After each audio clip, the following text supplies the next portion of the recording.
നമുക്ക് വീണ്ടും പ്രാർത്ഥിക്കാം. ദൈവമായ കർത്താവേ, ഞങ്ങളുടെ സുവിശേഷ യോഗത്തിൻ്റെ സമാപന രാത്രിക്കായി ഞങ്ങൾ നിന്നെ സ്തുതിക്കുന്നു. ഇടവകാലത്തോടനുബന്ധിച്ച് ക്രമീകരിച്ചിരുന്ന ഈ സുവിശേഷ യോഗങ്ങളിൽ സ്വർഗീയ സാന്നിധ്യം അനുഭവിക്കാൻ ഇടയായത് ഓർത്ത സ്തോത്രം. വചനം കേൾക്കുക മാത്രമല്ല, വചനം അനുസരിക്കുന്നതിനും വചനം ജീവിതത്തിൽ പ്രാവർത്തികമാക്കുന്നതിന് ഞങ്ങളെ സഹായിക്കണമേ എന്ന് പ്രാർത്ഥിക്കുന്നു. ഈ പകലിൽ ഞങ്ങളെ അനുഗ്രഹിച്ചതോ സ്തോത്രം. താല്പര്യത്തോടെ ഞങ്ങളെ ആലയത്തിലേക്ക് കൂട്ടിക്കൊണ്ടുവന്നതോ സ്തോത്രം. നീ ഞങ്ങളുടെ മധ്യേ എഴുന്നള്ളിയിരിക്കുന്നതോ സ്തോത്രം. നിന്നെ കാണുവാൻ കേൾക്കുവാൻ ഞങ്ങൾക്ക് ഇടയാക്കണമേ. നാളത്തെ വിശുദ്ധ ദിവസത്തിന് വേണ്ടി അടിയങ്ങളെ ഒരുക്കണമേ. നാളത്തെ ആരാധനയിലൊക്കെ സ്വർഗീയ നാമമഹത്വം എന്നിടയാകണമെന്ന് പ്രാർത്ഥിക്കുന്നു. എല്ലാ ശുശ്രൂഷകളെയും അനുഗ്രഹിക്കണമേ. ഈ രാത്രി നിങ്ങളെ സന്ദർശിക്കണമേ, നിങ്ങളോട് സംസാരിക്കണമേ. രോഗികളായി വന്നിരിക്കുന്നവർക്ക് സൗഖ്യം നൽകണം. ഏതെങ്കിലും മനോഭാവത്തത വന്നിട്ടുള്ളവരുണ്ടെങ്കിൽ നിന്റെ സമാധാനവും സ്വസ്ഥതയും ശാന്തിയും നിന്റെ മക്കൾക്ക് നൽകണമേ. അടുത്ത മകളെയും വചനം കേൾക്കുന്ന എല്ലാവരെയും അനുഗ്രഹിക്കണം. നിങ്ങളുടെ ദേശത്തെ അനുഗ്രഹിക്കണം, ഇടവകയെ അനുഗ്രഹിക്കണമേ. ഇടവകനാടിനെ ശക്തിപ്പെടുത്തണമേ. യേശുവിന്റെ നാമത്തിൽ അപേക്ഷിക്കുന്നു. ഹൃദയോടെ ചേർക്കണമേ. ആമേൻ. ബഹുമാനപ്പെട്ട അഖിലച്ചൻ, കൊച്ചമ്മ, പ്രിയപ്പെട്ട ദൈവമക്കളെ, നിങ്ങൾക്ക് എല്ലാവർക്കും സ്നേഹവന്ദനം. ഏറ്റവും ഭൂപ്രകൃതി കൊണ്ട് മനോഹരമായിരിക്കുന്ന, അനുഗ്രഹീതമായിരിക്കുന്ന സ്ഥലത്ത് സ്ഥിതി ചെയ്യുന്ന ഈ മൗണ്ട് കാൽവറി ഇടവകയുടെ ഈ വർഷത്തെ കൺവെൻഷനിൽ പങ്കെടുക്കുവാൻ എനിക്ക് ലഭിച്ച അവസരം ഒരു പദവിയായി കരുതുന്നു. വളരെ ഭംഗിയുള്ള ഒരു ഭൂപ്രദേശത്ത് ആണ് നിങ്ങളുടെ ഇടവക സ്ഥിതി ചെയ്യുന്നത്. അതിൽ നിങ്ങൾക്ക് അഭിമാനം കൊള്ളാം. വളരെ ചെറിയ ഇടവകയാണെങ്കിലും വളരെ ഒരുക്കത്തോടെ ഐക്യതയോടെ പ്രവർത്തിക്കുന്ന ദൈവം നിങ്ങളെ തുടർന്ന് അനുഗ്രഹിക്കട്ടെ എന്ന് പ്രാർത്ഥിക്കുന്നു. എന്നെ ഇവിടേക്ക് ക്ഷണിച്ച ബഹുമാനപ്പെട്ട അഖിലച്ചനോടും ഇടവക ചുമതലക്കാർക്കൊക്കെയുള്ള നന്ദി അറിയിക്കുന്നു. ഞാൻ വന്നപ്പോൾ തന്നെ തിരുവനന്തപുരത്ത് സ്വീകരിച്ചു തന്ന അഖിലച്ചനോടും കൊച്ചമ്മയോടും കുഞ്ഞുങ്ങളോടൊക്കെയുള്ള സന്തോഷം അറിയിക്കുന്നു. അതുപോലെ തന്നെ എനിക്ക് താമസം ഒക്കെ ഒരുക്കുകയും ഭക്ഷണമൊക്കെ ഒരുക്കി തരികയും ചെയ്ത ബി ഹൗസിൽ പ്രിയപ്പെട്ട പുഷ്പവതി കൊച്ചമ്മയോടും പ്രത്യേകിച്ച് സുനിൽകുമാർ സാറിനോടും കുടുംബത്തോടുമുള്ള നന്ദി അറിയിക്കുന്നു. ഇന്ന് തന്നെ ഈ സ്ഥലമൊക്കെ കൊണ്ടുപോയി കാണിക്കുന്നതിന് നേതൃത്വം നൽകിയ അനിൽകുമാർ കുടുംബം ഇന്നത്തെ ഉച്ചഭക്ഷണമൊക്കെ അവരാണ് ക്രമീകരിച്ചു തന്നത്. അതുപോലെ ഇടവക സെക്രട്ടറി ശ്രീ സന്തോഷ് കുമാർ കുടുംബം എല്ലാവരോടും നന്ദി അറിയിക്കുന്നു. നമ്മുടെ ഗായക സംഘത്തിന് നേതൃത്വം നൽകിയ സിജോ സ്റ്റീഫൻ്റെ വീട്ടിലാണ് ഞാൻ തൊഴുക്കൽ ഇടവകയിൽ അവരുടെ ഡിസ്ട്രിക്ട് കൺവെൻഷൻ പ്രസംഗിക്കാൻ പോയപ്പോൾ താമസിച്ചു വന്നു എന്ന് എനിക്ക് അദ്ദേഹത്തെ അറിയാം. മനോഹരമായ ഗാനങ്ങൾ ആലപിക്കുന്ന ഗായക സംഘത്തെയും നിങ്ങളെല്ലാവരെയും ദൈവം അനുഗ്രഹിക്കട്ടെ എന്ന് പ്രാർത്ഥിക്കുന്നു. തുടർന്നും നിങ്ങളുടെ പ്രാർത്ഥനയും ഞങ്ങളെ എത്ര ഓർക്കണം എന്ന് വളരെ വിനയത്തോടെ ഓർപ്പിക്കുന്നു. ഇന്ന് നമ്മൾ വായിച്ച വേദഭാഗം ഉൽപ്പത്തി പുസ്തകം 28-ാം അധ്യായം 17 മുതൽ 22 വരെയുള്ള വാക്യങ്ങളാണ്. നമുക്ക് വേദപുസ്തകത്തിൽ വളരെ പരിചയമുള്ള ഒരാളിൻ്റെ ചരിത്രമാണ് അവിടെ രേഖപ്പെടുത്തിയിരിക്കുന്നത്. വേദപുസ്തകത്തിൽ ഏറ്റവും അധികം പ്രാവശ്യം പേര് ചേർത്തിരിക്കുന്നത് യാക്കോബിൻ്റെ പേരാണ്. യാക്കോബിൻ്റെ ദൈവം എന്നാണ് കൂടുതൽ പ്രാവശ്യം വേദപുസ്തകത്തിൽ പറയുന്നത്. അബ്രഹാമിൻ്റെ ദൈവം എന്ന് പറയുന്നതിനേക്കാൾ, ഇസാക്കിൻ്റെ ദൈവം എന്ന് പറയുന്നതിനേക്കാൾ, മോശയുടെ ദൈവം എന്ന് പറയുന്നതിനേക്കാൾ ഏറ്റവും അധികം പ്രാവശ്യം ദൈവത്തിൻ്റെ പേര് ചേർത്ത് പറഞ്ഞിരിക്കുന്നത് യാക്കോബിൻ്റെ പേരാണ്. യാക്കോബിൻ്റെ ദൈവം നമ്മുടെ ദുർഗമാകുന്നു സങ്കീർത്തനങ്ങളിലൊക്കെ തുടരെ നാം വായിക്കുന്നു. അപ്പോൾ യാക്കോബിൻ്റെ ജീവിതത്തിൽ സംഭവിച്ച ചില സംഭവങ്ങളാണ് നമ്മൾ ചിന്തയ്ക്ക് വിഷയീഭവിപ്പിക്കുന്നത്. എന്താ നമ്മൾ വായിക്കുന്ന 28-ാം അധ്യായം 17 മുതൽ വാക്യം, ഈ സ്ഥലം എത്ര ഭയങ്കരം, ഇത് ദൈവത്തിൻ്റെ ആലയമല്ലാതെ മറ്റൊന്നല്ല, ഇത് സ്വർഗത്തിൻ്റെ വാതിൽ തന്നെ എന്ന് പറഞ്ഞുള്ള വാക്യങ്ങളോടുകൂടിയാണ് ഇന്നത്തെ നമ്മുടെ വേദഭാഗം ആരംഭിച്ചത്. യാക്കോബ് ഭവനത്തിൽ നിന്ന് ഒളിച്ചോടുന്നതാണ് പ്രതിപാദ്യം. യാക്കോബിന് ഭവനത്തിൽ സഹോദരനോടൊത്ത് ഒരുമിച്ച് താമസിക്കാൻ ഒക്കാത്ത ചില സ്ഥിതി ഉണ്ടാകും. നിങ്ങൾക്ക് ആ സംഭവം അറിയാമല്ലോ. യാക്കോബിന്റെ സഹോദരനായ ഏശാവ് ഒരു തീറ്റിപ്രിയനായിരുന്നു എന്ന് വേദപുസ്തകത്തിലാണ്. അപ്പോൾ അദ്ദേഹത്തിന്റെ ആ ന്യൂനത, ആ ബലഹീനത മുതലാക്കിക്കൊണ്ട് യാക്കോബ് അദ്ദേഹത്തെ കളിപ്പിക്കുകയാണ്. ഒരു ദിവസം അദ്ദേഹം വയലിൽ നിന്ന് വരുമ്പോൾ, ക്ഷീണിതനായി വരുമ്പോൾ, ഒരു കപ്പ് പായസവുമായി യാക്കോബ് അദ്ദേഹത്തെ എതിരേൽക്കുകയാണ്. അതിന് പിന്നിലുള്ള ബുദ്ധി അമ്മയുടേതാണ്. അങ്ങനെ ജ്യേഷ്ഠൻ ചെന്ന് വന്നപ്പോൾ അനിയൻ ചോദിക്കാണ്, ജ്യേഷ്ഠന് പായസം വേണോ? പായസം വേണ്ടാത്ത മനുഷ്യരുണ്ടോ? എല്ലാവർക്കും പായസം ഇഷ്ടമാണ്. മാത്രമല്ല ഏശാവ് ഒരു തീറ്റിപ്രിയനുമാണ്. വയലിൽ നിന്ന് ക്ഷീണിച്ചു വരികയാണ്. അപ്പോൾ എന്തും കൊണ്ടും പായസം അനുയോജ്യമായിരിക്കുന്ന ഒരു സമയമാണത്. ആ ബലഹീനത ചൂഷണം ചെയ്യുന്നത് പായസം വേണമെന്ന് ചോദിച്ചപ്പോൾ പായസം വേണം, ഒരു സംശയമില്ല, പായസം വേണം. പക്ഷെ എപ്പോൾ പറഞ്ഞാൽ എനിക്കൊരു ചെറിയ വില തരണം. എന്താണ് വില തരേണ്ടത്? ജ്യേഷ്ഠന്റെ ജ്യേഷ്ഠാവകാശം എനിക്ക് തന്നിട്ട് ഈ പായസം കഴിച്ചു.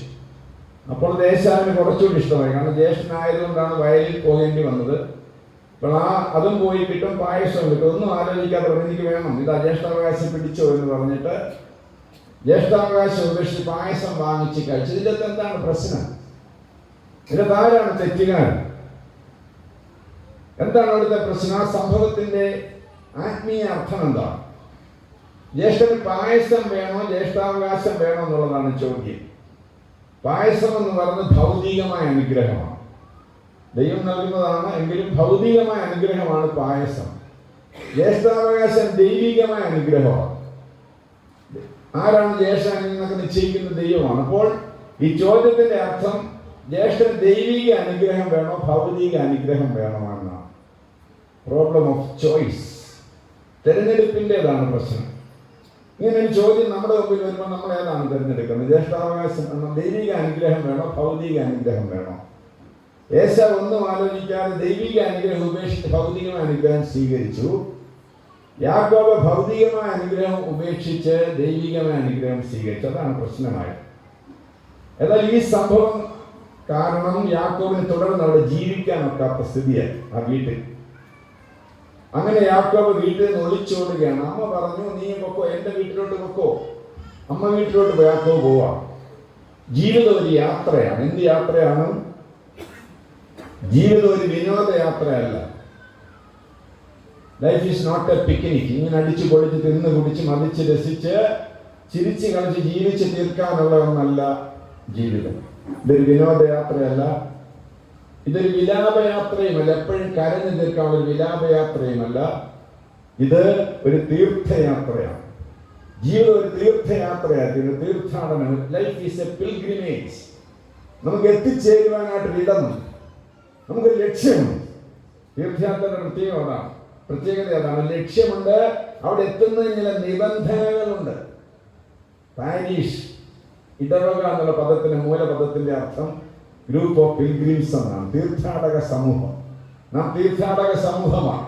നാം ഒരേ ലക്ഷ്യത്തിലേക്ക് നീങ്ങുന്നവരാണ്. നമുക്ക് ചില നിബന്ധനകളുണ്ട്. ഓരോ ദിവസം കഴിയുന്തോറും നാം കണക്കെടുക്കണം. ഇന്നലേക്കാൾ ഇന്നു ഞാൻ പ്രിയൻ നാടിനോ ലേറ്റമാടുത്തായത് എനിക്കെത്ര ആനന്ദം. ഓരോ ദിവസവും കണക്കെടുക്കണം. ഓരോ ദിവസം കിടക്കാൻ പോകുന്നതിന് മുൻപ് കണക്കെടുക്കണം. ഞാൻ ഒരു ദിവസം വരെ ജീവിച്ചപ്പോൾ ദൈവത്തോട് അടുത്തോ അതോ കുറെ കൂടെ അകന്നു. ഏതായാലും യാക്കോബ് ആ വീട് വിട്ടങ്ങ് പോവുകയാണ്. യാക്കോബിന്റെ ജീവിതത്തിൽ യാത്ര ആരംഭിക്കുകയാണ്. ഇതുവരെയും അമ്മയുടെ ഓമനപുത്രനായി വീട്ടിൽ ജീവിച്ചിരുന്ന യാക്കോബ് പരീക്ഷണനായി എല്ലാവരും തള്ളപ്പെട്ട് സ്വന്തം വീട്ടിൽ നിന്ന് ഉപേക്ഷിക്കപ്പെട്ട് ജ്യേഷ്ഠനെ കളിപ്പിച്ച് പിതാവിനെ കളിപ്പിച്ച്, നിങ്ങൾക്കറിയാമല്ലോ, പിതാവിനെയും കളിപ്പിച്ചു. എന്താ പിതാവിനെ കളിപ്പിച്ചത്? ആ ജ്യേഷ്ഠാവകാശം പിടിച്ചു വാങ്ങിക്കുന്നതിന് വേണ്ടി ഒരു അപ്പന്റെ അടുത്ത് നിന്ന് കണ്ണു കാണാൻ വൈകിട്ട് അപ്പനെ ചെന്ന് കളിപ്പിച്ചു. മോനെ ശബ്ദം കേട്ടിട്ട് യാക്കോബിന്റെ വീട്ടിലിരിക്കുന്നല്ലോടാ എന്ന് പറഞ്ഞപ്പോൾ അകത്തി എന്നൊരു സെറ്റർ വിട്ടുകൊണ്ട് വന്ന് അപ്പനെ നിന്ന് തൊട്ട് നോക്കുന്ന പറഞ്ഞ് അപ്പനെ കളിപ്പിച്ചതാണ്. അങ്ങനെ അപ്പനെയും കളിപ്പിച്ച് ജ്യേഷ്ഠനെയും കളിപ്പിച്ച് ഭയനത്തിൽ നിന്ന് ഉപേക്ഷിക്കപ്പെട്ടവനായി ഇങ്ങനെ പരീക്ഷണനായിട്ട് യാക്കോബ് പോവുകയാണ്. പോകുന്ന വഴിക്ക് അദ്ദേഹം ക്ഷീണിതനായി കിടന്നുറങ്ങുക. അടുത്തുള്ള കല്ലൊരു തലയണയായിട്ട് എടുത്ത് ഒരു സുഖമായിട്ട് കിടന്നുറങ്ങുക. ആ ഉറക്കത്തിൽ യാക്കോബ് ഒരു ദർശനം കാണുക. ആ ദർശനമാണ് നമ്മളിവിടെ വായിച്ചത്. യാക്കോബ് ഒരു ദർശനം കണ്ടു. എന്താണ് ആ ദർശനം? സ്വർഗത്തിൽ നിന്ന് കയറി ഇറങ്ങുകയും ചെയ്യുന്ന ഗോവേണി, അതിലൂടെ കയറി ഇറങ്ങുകയും ചെയ്യുന്ന ദൈവദൂതന്മാർ. ഈ ദർശനം കണ്ടപ്പോൾ യാക്കോബ് എഴുന്നേറ്റ് പറഞ്ഞ പ്രസ്താവനയാണ് നമ്മളിവിടെ വായിച്ചത്. ഈ സ്ഥലം ഭയങ്കരമായൊരു സ്ഥലമാണ്. ഈ സ്ഥലം ദൈവത്തിന്റെ ആലയമാണ്. ഇത് സ്വർഗത്തിന്റെ വാതിലാണ്. അപ്പോൾ ഒരു ഇടവകയ്ക്കുണ്ടായിരിക്കേണ്ട, ഒരു പള്ളിക്കുണ്ടായിരിക്കേണ്ട ഒരു പ്രത്യേകതകൾ ആ സംഭവത്തിലുണ്ട്. അതുകൊണ്ടാണല്ലോ പറഞ്ഞ ഈ സ്ഥലം ഒരു ഭയങ്കര സ്ഥലമാണ്, ദൈവത്തിന്റെ ആലയമാണ്. 17-ാമത്തെ വാക്യം. ഈ സ്ഥലം എത്ര ഭയങ്കര! 28:17. 28:17.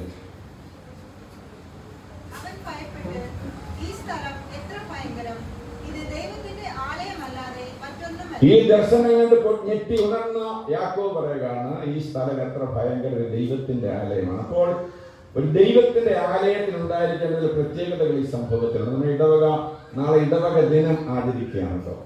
ഒരു മാതൃക ഇടവക എങ്ങനെ ആയിരിക്കണം? യാക്കോബ് പറയുകയാണ് ഇത് ദൈവത്തിന്റെ ആലയം. എന്തുകൊണ്ടാണ് യാക്കോബ് അങ്ങനെ പറഞ്ഞത്? ഒന്നാമത് യാക്കോബ് അങ്ങനെ പറഞ്ഞത് നന്നായി ഉറങ്ങിക്കഴിഞ്ഞപ്പോഴാണ്. അപ്പോൾ ഒരു ദേവാലയത്തിന്റെ പ്രത്യേകത എന്താണ്? It's A place of rest. ഉറങ്ങാൻ പറ്റിയ സ്ഥലമായിരിക്കണം പള്ളി. അതായത് പള്ളി വരുന്നവർ ഉറങ്ങണം എന്നുള്ളതല്ല, നമ്മുടെ ഭാരം ഇറക്കി വെക്കാവുന്ന ഒരു സ്ഥലമായിരിക്കണം ദേവാലയം. അതായത് പള്ളിയിൽ ആരാധനയ്ക്ക് വന്നാൽ സൗഖ്യം ലഭിച്ചവരായി മടങ്ങണം. ഒരു തെറാപ്യൂട്ടിക് അറ്റ്മോസ്ഫിയർ ഉണ്ടായിരിക്കണം പള്ളിയിൽ. ആരാധനയ്ക്ക് വരാനായിട്ട് ആളുകൾക്ക് വലിയ ആഗ്രഹം തോന്നണം. സുഖം പ്രാപിച്ചവരായി ദേവാലയത്തിൽ നിന്ന് മടങ്ങണം. വേദപുസ്തകത്തിൽ നമ്മൾ വായിക്കുമ്പോൾ ഏറ്റവും കൂടുതൽ ആളുകൾ സൗഖ്യം പ്രാപിച്ചിട്ടുള്ളത് പള്ളിയിൽ വെച്ചാണ്. ഹന്ന മനോവ്യസനമുള്ള ഒരു സ്ത്രീയായിരുന്നു ഓടിച്ചെന്നത് പള്ളിയിലോട്ടാണ്. കൂനിയായ സ്ത്രീയുടെ കൂന് നിവർന്നത് പള്ളിയിലാണ്. അപ്പോൾ ദേവാലയം എന്ന് പറയുന്നത് സൗഖ്യദായക ശുശ്രൂഷ നടക്കുന്ന ഒരിടമായിരിക്കണം.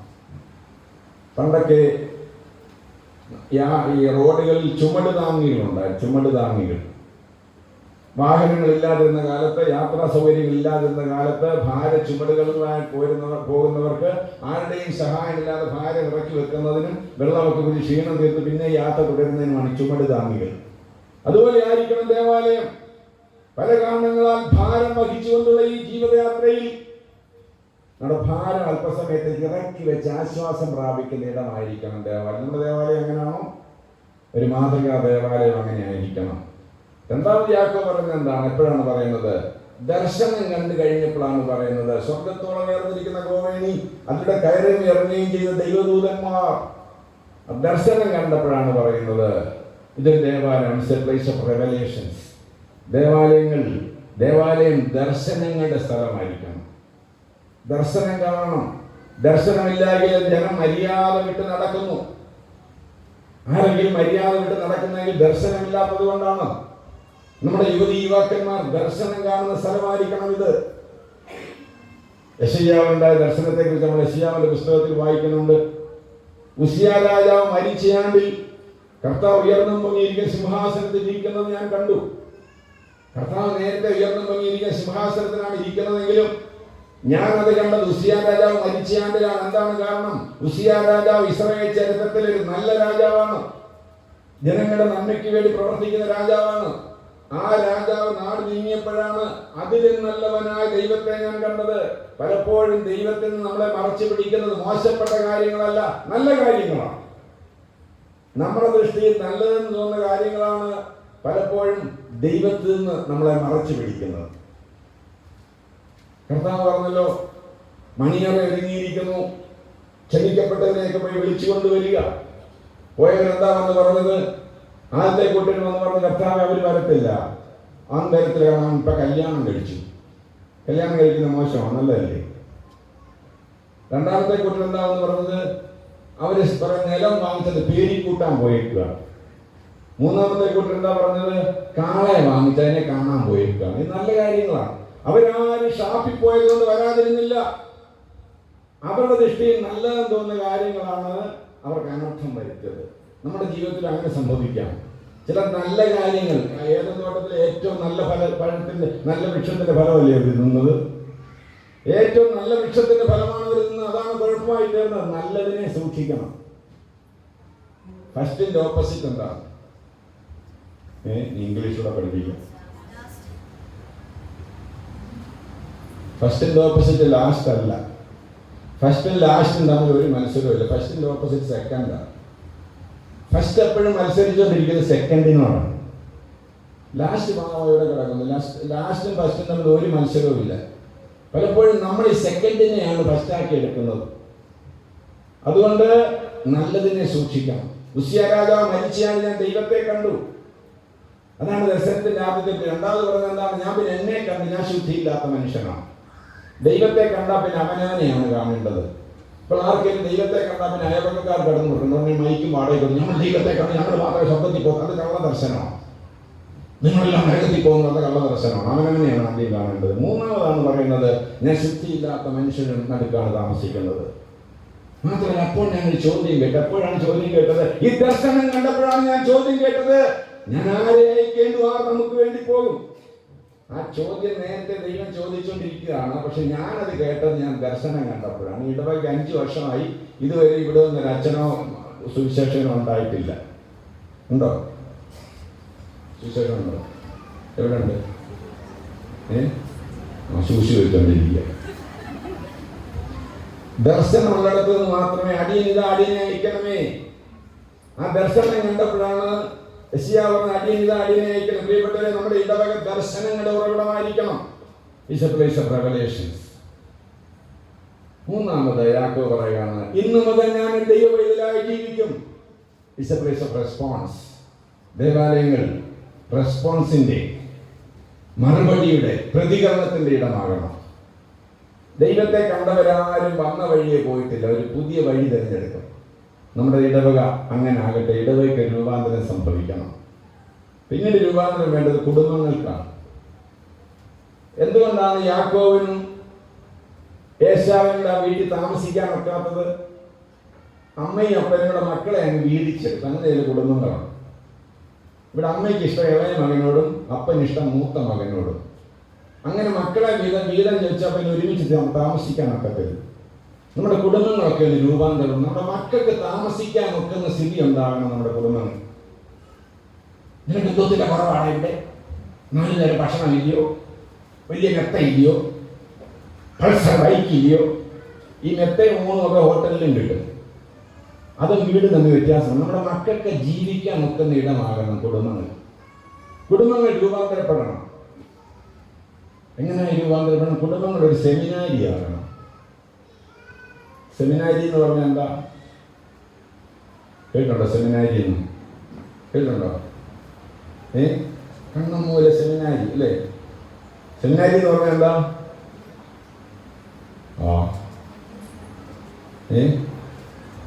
അച്ഛന്മാരെ പഠിക്കുന്ന സ്ഥലം. സെമിനാരി എന്നുള്ള പദത്തിന്റെ അർത്ഥം വിത്ത് വിതയ്ക്കുന്ന സ്ഥലം എന്നാണ്. വിത്ത് വിതയ്ക്കുന്ന സ്ഥലം. നമ്മുടെ കുടുംബങ്ങളൊക്കെ സെമിനാരിയാകണം. വിത്ത് വിതയ്ക്കുന്ന സ്ഥലമാകണം. സ്നേഹത്തിന്റെയും സന്തോഷത്തിന്റെയും സാഹോദര്യത്തിന്റെയും പങ്കിടലിന്റെയും വിത്ത് വിതയ്ക്കുന്ന സ്ഥലമാണ് ഇവിടെ. പല കുടുംബങ്ങളും അങ്ങനല്ല. ഇതൊക്കെ കുടുംബങ്ങളിൽ മാത്രമേ കിട്ടത്തുള്ളൂ. കുഞ്ഞുങ്ങളെ ദൈവം ക്ലീൻ സ്ലേറ്റായിട്ട് നമ്മളെ ഏൽപ്പിക്കുക. ആ കുഞ്ഞുങ്ങൾക്ക് വേണ്ടതെല്ലാം 5 വയസ്സിന് രൂപം പ്രാപിച്ചിരിക്കും. 5 വയസ്സ് വരെ എവിടെ പോകുന്നു? 5 വയസ്സ് വരെ ഞാൻ അമ്മയുടെ മടിത്തട്ടാണ്. അതുകൊണ്ടാണ് പറയുന്നത് അമ്മയുടെ മടിത്തട്ടാണ് ഏറ്റവും വലിയ മിഷൻ ഫീൽഡ്. നിങ്ങളുടെ കുഞ്ഞുങ്ങളെ നിങ്ങൾ വളർത്തിക്കൊണ്ട് വരുമ്പോൾ അവർക്ക് വേണ്ടതെല്ലാം നിങ്ങൾ കൊച്ചിലെ പറഞ്ഞു കൊടുക്കണം, പകർന്നു കൊടുക്കണം. വേറെ വാങ്ങിക്കാൻ കിട്ടത്തില്ല, ലഭിക്കും. പിന്നെ നമ്മൾ LDF-നെയും UDF-നെയും NDA ഒന്നും കുറ്റം പറഞ്ഞിട്ട് കാര്യമില്ല. നിങ്ങൾക്ക് പോലെയാണ് നിങ്ങളുടെ മക്കളെ വളർത്തിക്കൊണ്ട് വരേണ്ടതെന്ന്. ഇതിന് വിത്ത് വേറെ വാങ്ങിക്കാൻ കിട്ടുന്നത്. ഈ വിത്ത് നിങ്ങളുടെ കുഞ്ഞുങ്ങളുടെ ഹൃദയത്തിലേക്ക് വിതയ്ക്കണം. ആ വിതയ്ക്കുന്ന സ്ഥലമായിരിക്കണം കുടുംബങ്ങൾ. 5 അപ്പം കൊണ്ട് 5000 പേരെ പോഷിപ്പിച്ച അത്ഭുതം നടന്ന എവിടെയാണ്? സത്യത്തിൽ അത്ഭുതം നടന്ന ഒരു ഗോലാൻ കുന്നിന്റെ താഴ്വരയിൽ ഒരു പാവപ്പെട്ട വീട്ടിലാണ്. പാവപ്പെട്ട വീടെന്ന് ഞാൻ പറഞ്ഞത് ആരാ പ്രസംഗം കേൾക്കാൻ അല്ലെങ്കിൽ പിള്ളേർക്ക് കുബൂസും പൊതിഞ്ഞു കൊടുത്ത് വിടുന്നത്? ഒരു ദിവസം ആ വീട്ടിൽ ആ കുഞ്ഞിന്റെ അമ്മ 5 കുബൂസ് പൊതിഞ്ഞു കൊടുത്തവന്. യേശുപ്പത്തിന്റെ പ്രസംഗം കേൾക്കാൻ പോവാണ്.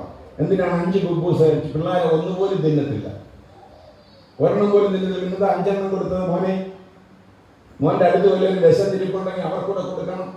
അമ്മ പറഞ്ഞു കൊടുത്തതാണ്. യേശുപ്പൻ ചോദിക്കട്ടെ, അങ്ങനെ മുഴുവൻ കൊടുത്തേക്കാണ്. അമ്മ പറഞ്ഞില്ലെങ്കിൽ അവൻ കൊടുക്കുവോ? നമ്മുടെ കുഞ്ഞാണ് അവിടെ ഇരുന്നെങ്കിൽ അത്ഭുതം നടക്കുവോ? നിങ്ങളുടെ പിള്ളേർ LKG-ക്കാണ് ബിസ്ക്കറ്റ് കൊടുത്തത്, നിങ്ങൾ എന്നെ പറഞ്ഞു ആട്ടി കൊടുക്കരുത്, തന്നെ ഇരുന്നോ, അല്ലെങ്കിൽ എടുക്കാൻ വന്നാൽ അടി കൊടുത്തേക്കണം. ബാക്കിയുണ്ടെങ്കിൽ കൊണ്ടുവരാൻ പട്ടിക്ക് കൊടുക്കാം. ആർക്കും ഒന്നും കൊടുക്കാതെ വളരുന്നതാണ് മിടുക്കെന്നാണ് നമ്മുടെ പിള്ളേരെ നമ്മൾ പറഞ്ഞ് പഠിപ്പിക്കുക. അതുകൊണ്ടാണ് കൺവെൻഷൻ വരും തരത്തില്ല, പള്ളി പഠിക്കും തരത്തില്ല നമ്മൾ പുറകെ നടക്കുന്നതെന്ന് വെച്ച്. ലഭിക്കേണ്ടത് കുടുംബങ്ങളിൽ നിന്ന് ലഭിക്കണം. കുടുംബങ്ങൾ സെമിനാരിയായി മാറണം. രണ്ടാമത്തെ, കുടുംബങ്ങൾ ദേവാലയങ്ങളാകണം. ആ ദേവാലയങ്ങളിൽ നിന്ന് പ്രാർത്ഥനാനാദം ഉയരണം. ഒരുമിച്ച് പ്രാർത്ഥിക്കുന്ന ഭവൻ ഒരുമിച്ച് വളരുന്ന കൺഫർമേഷൻ ക്ലാസ്സിന് ഞാനിവിടെ പങ്കെടുത്തു. 10 കുഞ്ഞുങ്ങളുണ്ടായിരുന്നു. അവരോട് ഞാൻ ചോദിച്ചു, കുടുംബ പ്രാർത്ഥനകൾ എത്ര കുടുംബങ്ങളുണ്ട്? 2 കുഞ്ഞുങ്ങൾ പറഞ്ഞു. ഏതായാലും കുഞ്ഞുങ്ങൾ സത്യമേ പറയത്തണം, അങ്ങനെ ഒരു ഗുണമാണ്. ഞങ്ങളെ കിട്ടുന്ന ഒന്നുമില്ല. ലജ്ജ ഇതൊക്കെ മൈക്കിൽ കൂടെ പറയേണ്ടി വരുന്നത്. ഞാൻ നാളെ പോവല്ലേ. നമ്മൾ 5 അല്ല 50 ആയാലും ഒരു വ്യത്യാസം വരാൻ പോകുന്നില്ല. നമ്മുടെ കുടുംബങ്ങൾ ദേവാലയങ്ങളാകണം. അപ്പനും അമ്മയും മക്കളും കൊണ്ട് ഒരുമിച്ചിരുന്ന് പ്രാർത്ഥിക്കുന്ന, രാവിലെയും വൈകിട്ട് ഒരുമിച്ചിരുന്ന് കരഞ്ഞ് പ്രാർത്ഥിക്കുന്ന ഭവനങ്ങളാകണം. അങ്ങനെയൊക്കെയാണ് നിങ്ങളുടെ അപ്പനും അമ്മയൊക്കെ. അന്ന് അവർക്ക് ഇതുപോലെ വെട്ടിമായി ടൈലൊന്നും ഇല്ലായിരുന്നു. പകുതി ചാണകം മേഞ്ഞ അങ്ങനെയൊക്കെയുള്ള വീടുകളായിരുന്നു. പാവപ്പെട്ട കൊച്ചു വീടുകളിൽ, മണ്ണ് വീടുകളിൽ അവർ കണ്ണുനീരോടെ പ്രാർത്ഥിച്ചാൽ കണ്ണുനീര് വീണ് കുതിർന്നു. കണ്ണുനീര് വീണ് കുതിരുന്നിടത്തെ വരെ തീർത്ത് വരത്തുള്ളൂ. അതിന്റെ ഫലമാണ് നിങ്ങളൊക്കെ. ദൈവം നിങ്ങൾക്ക് എല്ലാം നൽകിയപ്പോൾ നിങ്ങൾ പ്രാർത്ഥിക്കാത്തത് എന്താണ്? പ്രാർത്ഥനയെ മടി കാണിക്കുന്നത് എന്താണ്? ഒരുമിച്ച് പ്രാർത്ഥിക്കുന്ന ഭവനം ഒരുമിച്ച് വളരും. ദൈവത്തിന്റെ വചനം വിതയ്ക്കണം കുഞ്ഞുങ്ങളുടെ ഹൃദയത്തിലേക്ക്.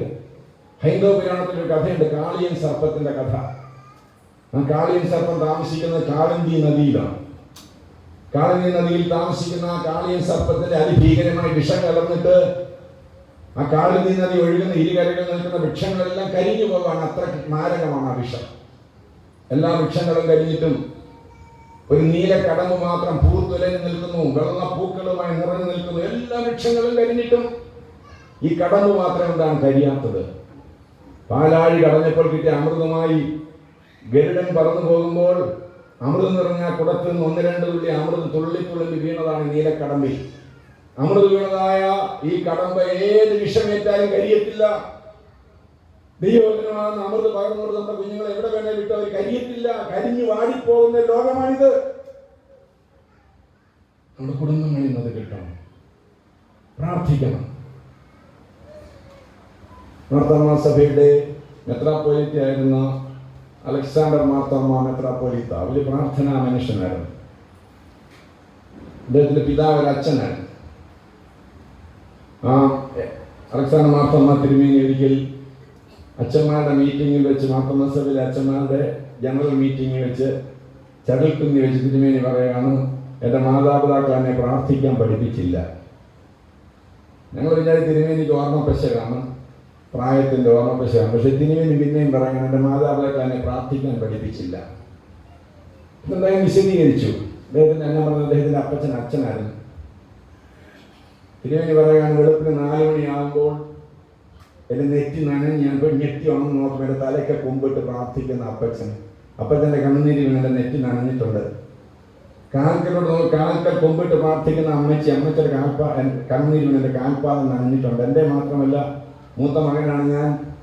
കുഞ്ഞുങ്ങളെല്ലാം ഒരു മുറിയിലാണല്ലോ, 1-2 മുറിയെ കാണത്തുള്ളൂ. ഒരു മുറിയിലാണ് കിടക്കുന്നത്. എല്ലാ കുഞ്ഞുങ്ങളുടെയും തലയ്ക്കലും കാൽക്കലും കൈവച്ച് പ്രാർത്ഥിച്ച് കണ്ണുനീരോടെ ദൈവസ്ഥനെ സമർപ്പിക്കുന്ന മാതാപിതാക്കൾ എന്നെ പ്രാർത്ഥിക്കാൻ പഠിപ്പിക്കണ്ട, പ്രാർത്ഥിച്ച് കാണിച്ചവർ. എൻ്റെ തിരുമേനി പറഞ്ഞു, അമ്മ പറയും കടയിൽ പോയി സാധനം വാങ്ങിച്ചോളൂ. പണ്ടൊക്കെ അങ്ങനെ ഒരു ഷോക്ക് ഉണ്ടായിരുന്നില്ല അമ്മമാർക്ക്, അല്ലേ? ഇപ്പോഴാണെങ്കിൽ ഫോൺ ചെയ്താൽ മതി, ലുലുവിന്നെല്ലായിട്ട്. അന്ന് ലുലു ഒന്നുമില്ലായിരുന്നു. മൂത്ത മകൻ എന്നുള്ളത് ഇദ്ദേഹത്തിനാണ് ചുമതല. കടയിൽ പോകണം സന്ധ്യയൊക്കെ അടുത്ത് വരുമ്പോൾ. അങ്ങനെ കടയിൽ പോയി ഉപ്പ് വാങ്ങിച്ചോണ്ടോടെ, മുളക് വാങ്ങിച്ചോണ്ടോടെ, വെളിച്ചെണ്ണ വാങ്ങിച്ചോണ്ടോടെ. എന്നിട്ട് അമ്മ എനിക്ക് പേടിയാ, അമ്മേ നീ കടയിൽ പോകാൻ പേടിയാ, എനിക്ക് പേടിയാ. അന്ന് പേടിക്കേണ്ട മോനെ, ഈ പാട്ട് പാടിക്കും. ദൈവത്തിൻ പൈതലേ പേടിക്കാൻ വേണ്ട നീ, കാവൽ ചെയ്തിടുവാൻ ദൂതന്മാരുണ്ടല്ലോ. ആ പാട്ട് പഠിപ്പിച്ചു. ദൈവത്തിൻ പൈതലേ പേടിക്കാൻ വേണ്ട നീ, കാവൽ ചെയ്തിടുവാൻ ദൂതന്മാരുണ്ടല്ലോ. ആ പാട്ട് പഠിപ്പിച്ചു. ആ പാട്ട് പാടിക്കേണ്ടി പോയി കടയിൽ ചെന്ന് സാധനം ഓർഡർ ചെയ്യുമ്പോൾ ഇങ്ങനെ കുമ്പിളി സാധനം കുത്തി എടുത്തോണ്ടിരിക്കുമ്പോഴും ദൈവത്തിൻ പൈതലേ പേടിക്കാൻ വേണ്ടത് കാണാൻ തിരിച്ചു വരണ്ടേ. അങ്ങനെ പാടി പാടി പാടി പാടി അദ്ദേഹം മാർത്തോമാ മെത്രാപ്പോലീത്തയായി. ഒരിക്കലും അദ്ദേഹം പ്ലെയിനിൽ യാത്ര ചെയ്യുമ്പോൾ ഒരിക്കലും സംഭവിക്കാൻ പാടില്ലാത്തത് സംഭവിച്ചു. പൈലറ്റിന്റെ അനൗൺസ്മെന്റ്, സോറി. ലോകത്തിൽ പ്ലെയിനിൽ ഇരിക്കുന്ന പൈലറ്റ് സോറി പറഞ്ഞാലത്തെ സ്ഥിതി എന്നോർത്തെ, നമ്മളെ പരിശോധിക്കുന്ന ഡോക്ടർ സോറി എന്ന് പറഞ്ഞാലത്തെ സ്ഥിതി എന്നോർത്തെ. അതിലും ഭീകരമാണ് ആകാശത്തിലൂടെ പറക്കുമ്പോൾ പൈലറ്റ് പറയാൻ സോറി. ഈ പ്ലെയിനിന്റെ 2 എഞ്ചിനുകളും തകരാറിലായിരിക്കും. ഒരിക്കലും അങ്ങനെ പറയാൻ പാടില്ല. മനുഷ്യപ്രയത്നങ്ങളെല്ലാം പരാജയപ്പെട്ടെങ്കിൽ മാത്രമേ അങ്ങനെ പറയാൻ പാടുള്ളൂ. പക്ഷെ പറയണം. ഈ പ്ലെയിനിന്റെ 2 എഞ്ചിനുകളും തകരാറിലായിരിക്കുന്നു. അത് കേട്ടതും പ്ലെയിനിൽ നിന്നവരെല്ലാം പെട്ടം തല്ലി കരയാൻ തുടങ്ങി, വാവിട്ട് നിലവിളിക്കാൻ തുടങ്ങി. ഭയങ്കര ഭീകരമായ കരച്ചിൽ. ദൈവകൃപയാൽ ഒരു എഞ്ചിൻ്റെ തകരാറ് മാറുകയും ജർമ്മനിയിലെ എയർപോർട്ടിൽ എമർജൻസി ലാൻഡിങ്, പ്ലെയിൻ ലാൻഡ് ചെയ്തു, സുരക്ഷിതമായി ലാൻഡ് ചെയ്തു. പ്ലെയിൻ നിർത്തിയപ്പോഴേക്കും അതിലുണ്ടാകുന്നവരെല്ലാം പെട്ടെന്ന് ജീവനും കൊണ്ട് എമർജൻസി എക്സിറ്റിലൂടെ ഒക്കെ വെളിച്ചാടി. തിരുമേനി ആ പ്ലെയിനിലുണ്ട്. തിരുമേനി ഏറ്റവും ഒടുവിൽ ഇറങ്ങിയത്. തിരുമേനി ഇറങ്ങിക്കഴിഞ്ഞപ്പോൾ തിരുമേനിയുടെ അടുത്ത സീറ്റ് ഒരു മദാമയായിരുന്നത്. ആ മദാമ പറയുകയാണ്, എല്ലാവരും കിടന്ന് ബഹളം ഉണ്ടാക്കി കരഞ്ഞപ്പോഴും ഈ സന്യാസി മാത്രം മൂളിപ്പാട്ടും പാടിക്കൊണ്ടിരുന്നു. കാവ്യ വസ്ത്രം ധരിച്ചിരിക്കുന്നത് അവർ നോക്കിയ സന്യാസിയുടെ വേഷം ഈശോയൊക്കെ വളർത്തി. ഈ സന്യാസി മാത്രം മൂളിപ്പാട്ടും പാടിക്കൊണ്ടിരുന്നു. തിരുമേനി ശരിയാണ്, ഞാനൊരു മൂളിപ്പാട്ട് പാടി. എന്താണെന്നറിയാമോ? ദൈവത്തിൻ പൈതലേ പേടിക്ക വേണ്ട നീ, കാവൽ ചെയ്തിടുവാൻ ദൂതന്മാരുണ്ടല്ലോ. 5-ാമത്തെ വയസ്സിൽ അമ്മ എന്നെ പഠിപ്പിച്ച പാട്ടാണ്. പ്രിയപ്പെട്ട, ഇതാണ് പ്രാർത്ഥന. ജീവിത പ്രശ്നങ്ങളെ നേരിടുവാൻ ദൈവത്തിൻ ദൂതന്മാർ നിന്നോട് കൂടെ ഉണ്ട്. നമ്മുടെ കുഞ്ഞുങ്ങളോട് പറഞ്ഞ് പഠിപ്പിക്കണം. ഒന്ന് കേട്ട് രണ്ടാമത്തേന് പോയി ആറ്റിച്ചാടുകയും ആത്മഹത്യയും ചെയ്യുന്ന ഭീകരമായ ലോകത്തിലാണ് നമ്മൾ ജീവിക്കുന്നത്. നിങ്ങളുടെ പ്രശ്നങ്ങൾക്ക് ദൈവം മതിയായവനാണെന്ന് പറഞ്ഞു കൊടുക്കണം. അത് കുടുംബത്തിൽ നിന്ന് കിട്ടണം. പറഞ്ഞു കൊടുത്താൽ മാത്രം വരാം. മാതാപിതാക്കൾ അങ്ങനെ ആശ്രയിക്കുന്നവരായിരിക്കണം ദൈവത്തെ. അതാണ് നമ്മുടെ കുഴപ്പം. പ്രാർത്ഥിക്കാത്ത കുടുംബങ്ങളായി നിങ്ങൾ ജീവിക്കരുത്. പ്രാർത്ഥിക്കുന്ന കുടുംബങ്ങൾ ഒരുമിച്ച് വളരില്ലെങ്കിൽ തളരും. നിങ്ങൾ ഇത്രത്തോളം വളർത്തിയ സർവശക്തനായ ദൈവമാണ്. നിങ്ങളുടെ മാതാപിതാക്കൾ നിങ്ങളെ പോലെ മിടുക്കരൊന്നുമല്ല, പക്ഷേ പ്രാർത്ഥിക്കുന്നവരായി. നമ്മുടെ കുടുംബങ്ങൾ രൂപാന്തരപ്പെടണം. മാതൃകാ പാഠശാലകളായി. ആ പാഠശാലകളിലെ മാതൃകാ അധ്യാപകരായിരിക്കണം മാതാപിതാക്കൾ. ഒരു പ്രധാനപ്പെട്ട നല്ല അധ്യാപകന്റെ ലക്ഷണം എന്താണ്? കുഞ്ഞുങ്ങൾക്ക് തറാപറ തന്നെ പഠിപ്പിച്ചു കൊടുക്കുക മാത്രമല്ല, കാര്യങ്ങൾ പഠിപ്പിക്കുക മാത്രമല്ല, എന്നെ കണ്ട് പഠിക്കണമെന്ന് പറയാൻ ധൈര്യം ഉണ്ടായിരിക്കണം നല്ല അധ്യാപകർക്ക്. മാതൃകാ അധ്യാപകർ എങ്ങനെയാണ്? എന്നെ കണ്ട് പഠിക്കണമെന്ന് പറയണം. പ്രിയപ്പെട്ട മാതാപിതാക്കളെ, നമ്മളെ വീക്ഷിച്ചുകൊണ്ടിരിക്കുന്ന മക്കളുടെ മുമ്പിൽ എന്നെ കണ്ട് പഠിക്കാൻ പറയാൻ അങ്ങനെ ധൈര്യം ഉണ്ടാകണം മാതാപിതാക്കൾ. അങ്ങനെയുണ്ടോ ധൈര്യം? നമ്മൾ നമ്മുടെ പിള്ളേരോട് പറയുന്നത് എന്താ? ഞാൻ പറയുന്നത് അനുസരിച്ചാൽ നിനക്ക് കൊള്ളാം എന്ന് പറഞ്ഞാൽ എന്താ അർത്ഥം? ഞാൻ പറയുന്നത് അനുസരിക്കാവുള്ളൂ, ഞാൻ ജീവിക്കുന്ന പോലെ ജീവിച്ചാൽ എൻ്റെ അധോഗതിയാണ്. എന്നിട്ട് പറയും, നീ മഹാത്മാഗാന്ധിയെ കണ്ടു പഠിക്കണം. എന്ത് എളുപ്പമാണ്. സത്യസന്ധരായി ജീവിക്കാം. മഹാത്മാഗാന്ധിയെ കണ്ടുപഠിക്കും. കുറച്ചുകൂടെ സത്യസന്ധൻ ജോർജ് വാഷിംഗ്ടനെ കണ്ടുപഠിക്കും. ഒരു കോണാലിൻ്റെ കഥയും പറയും പണ്ട് പഠിച്ച്. പ്രിയപ്പെട്ടവർ, അതൊന്നും ഒക്കുന്ന കാര്യമല്ല. 24 മണിക്കൂറുടെ കുഞ്ഞുങ്ങളുടെ മുമ്പാകെ ജീവിക്കും. നമ്മളെയാണ് അവർ നോക്കുന്നത്. നമ്മളെ അനുകരിക്കാൻ അവർക്കൊരു പ്രത്യേക താല്പര്യമാണ്. അതുകൊണ്ടല്ലേ കൊച്ചു കുഞ്ഞുങ്ങളായിരിക്കും നമ്മൾ എത്ര ഷൂ അവർക്ക് വാങ്ങിച്ചു കൊടുത്താലും അപ്പൻ്റെ ഷൂവിൽ അവരിടും, കാലിടും. തീർച്ചയാണ് അപ്പൻ്റെ ഷൂ ഇട്ടുകൊണ്ട് നടക്കുക എന്നുള്ള കുഞ്ഞുങ്ങളെ ദൈവം കൊടുത്തിരിക്കുന്ന ഒരു താല്പര്യമാണ്. എത്ര ഷൂ നമ്മൾ വാങ്ങിച്ചു കൊടുത്താലും അവർക്ക് ഇടുന്ന അങ്ങനെയാണ് ദൈവം അവരെ സൃഷ്ടിച്ചേക്കുന്നത്. ആ ഷൂ ഇട്ടുകൊണ്ട് നടന്നാൽ അപ്പൻ്റെ കാൽപ്പാടുകളെ പിന്തുടർന്നവർ എത്തേണ്ടടുത്ത് എത്തണം. കുഞ്ഞുങ്ങളുടെ മുമ്പാകെ മാതൃകയുള്ളവരായിരിക്കണം. ഏതായാലും ഈ വീട്ടിൽ നിന്ന് ഞങ്ങൾക്ക് ഒളിച്ചോടി പോകേണ്ടതായിട്ട് വന്നു. ഞാൻ ആദ്യം പറഞ്ഞ രൂപാന്തരം വേണ്ട ഇടവക പള്ളി, 2 രൂപാന്തരം വേണ്ടതായ കുടുംബങ്ങൾ, 3 രൂപാന്തരം വേണ്ടതായ വ്യക്തികൾ. യാക്കോബ് തലയിനായി വെച്ചിരുന്ന കല്ലെടുത്ത് തൂണായി നിർത്തി ആ ദർശനം കണ്ടപ്പോൾ യാക്കോബ് ഞെട്ടി ഉണർന്നു. പരിക്ഷീണനായി എല്ലാവരും തള്ളപ്പെട്ട് ഓടിപ്പോകുന്ന യാക്കോബിനെ തേടി വന്ന ദൈവസ്നേഹം. ഈ സംഭവത്തെ കുറിച്ച് വേദപുസ്തകത്തിലെ വേദപണ്ഡിതന്മാർ പറയുന്നത് സ്വർഗത്തിലെ വേട്ടപ്പട്ടി എന്നാണ്. ദൈവത്തെ ത്യജിച്ച്, പിതാവിനെ കളിപ്പിച്ച്, ജ്യേഷ്ഠനെ കളിപ്പിച്ച് വീട്ടിൽ നിന്ന് ഒളിച്ചോടുന്ന യാക്കോബിന്റെ പുറകെ തേടിച്ചെന്ന ദൈവസ്നേഹം. പ്രിയപ്പെട്ടവരെ, പലപ്പോഴും ദൈവത്തിൽ നിന്ന് ഒളിച്ചോടി പോകാൻ ശ്രമിക്കുന്ന നമ്മളെ പിന്നോട്ട് പിടിക്കാൻ വരുന്ന ദൈവസ്നേഹം. യാക്കോബ് ഞെട്ടി ഉണർന്നിട്ട് പറയുകയാണ്, ഈ സ്ഥലം എത്ര ഭയങ്കരം, ദൈവത്തിന്റെ ആലയമല്ലാതെ മറ്റൊന്നല്ല. എന്നിട്ട് യാക്കോബ് എന്താ ചെയ്തത്? തലയണയായി വെച്ചിരുന്ന ആ കല്ലെടുത്ത് തൂണായി നിർത്തി, അതിന്മേൽ എണ്ണ ഒഴിച്ചു, തീ കത്തിച്ചിട്ട് പറയുകയാണ്, ഈ അഗ്നിസാക്ഷി ഇന്ന് മുതൽ ഞാൻ ദൈവവൈതലായി ജീവിക്കും. ഇന്ന് മുതൽ ഞാൻ ദൈവവൈതലായി ജീവിക്കും. മലയാള വർഷത്തിന്റെ അവസാന ദിവസം. അതൊക്കെ നിങ്ങൾ അറിഞ്ഞോ?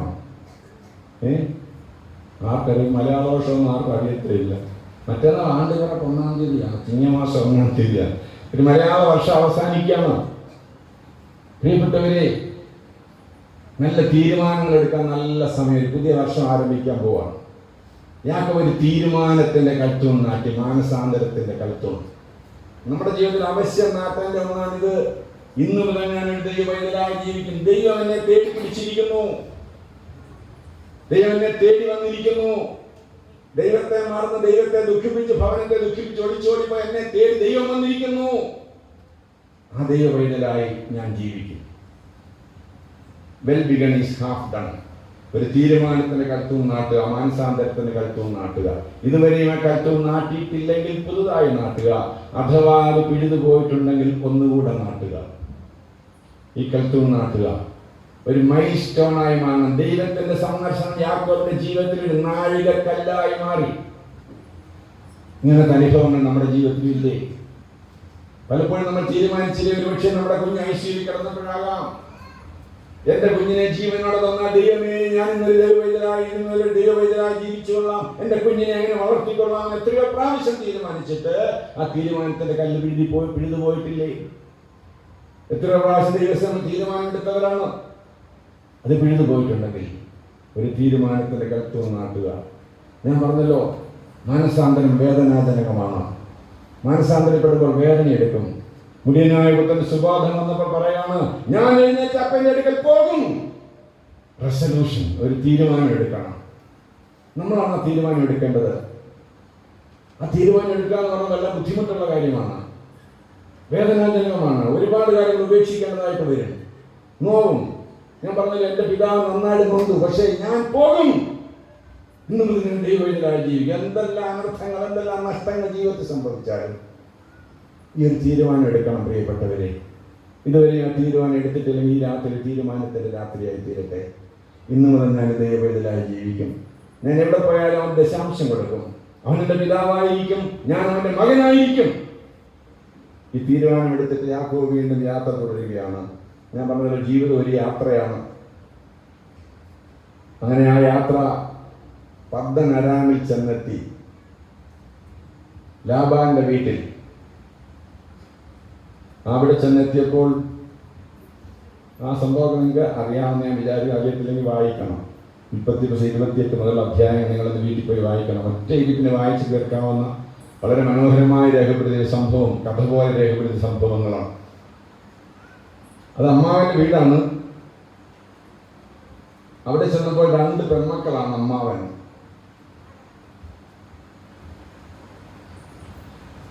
അപ്പോൾ അവരുടെ കല്യാണം കഴിക്കാൻ അവകാശമുണ്ട്.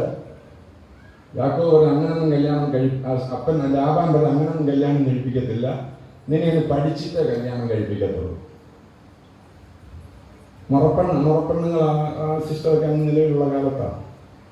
പെട്ടെന്നൊന്നും കല്യാണം കഴിക്കുക, നിന്നെ ഒന്ന് പഠിച്ചെങ്കിലേ കല്യാണം കഴിപ്പിക്കൂ. കല്യാണം കഴിപ്പിക്കുന്ന അങ്ങനെ ആയിരിക്കണം. ഞങ്ങളുടെയൊക്കെ നാട്ടിലാണെങ്കിൽ അങ്ങനെയൊന്നുമില്ല, ആലോചനയൊന്നുമില്ല. പെട്ടെന്നാണ്. ഇങ്ങനെ ചൊവ്വാഴ്ച അബുദാബിയിൽ ഇങ്ങോട്ട് വരും, ബുധനാഴ്ച പോയി പെണ്ണ് കാണും, വ്യാഴാഴ്ച സീമാറ്റിൽ നിന്ന് മാലപ്പാട്ടൊന്ന് പൊട്ട് എടുക്കും, തിങ്കളാഴ്ച കെട്ടും, ചൊവ്വാഴ്ച പൊട്ടും. മിക്കവാറും അങ്ങനെ ഞങ്ങളുടെ ആലോചനയിലൊന്നുമില്ല. അങ്ങ് വന്ന് ഷൂ ആണ്ട കാര്യം. കല്യാണം കഴിപ്പിക്കുമ്പോൾ ഇങ്ങനെയൊക്കെ ആലോചിച്ചേക്കണം. എവിടെയും നമുക്ക് ഒരുപാട് സെലക്ഷൻ വേണം. എവിടെയും കെട്ടിച്ചു വിടരുത്.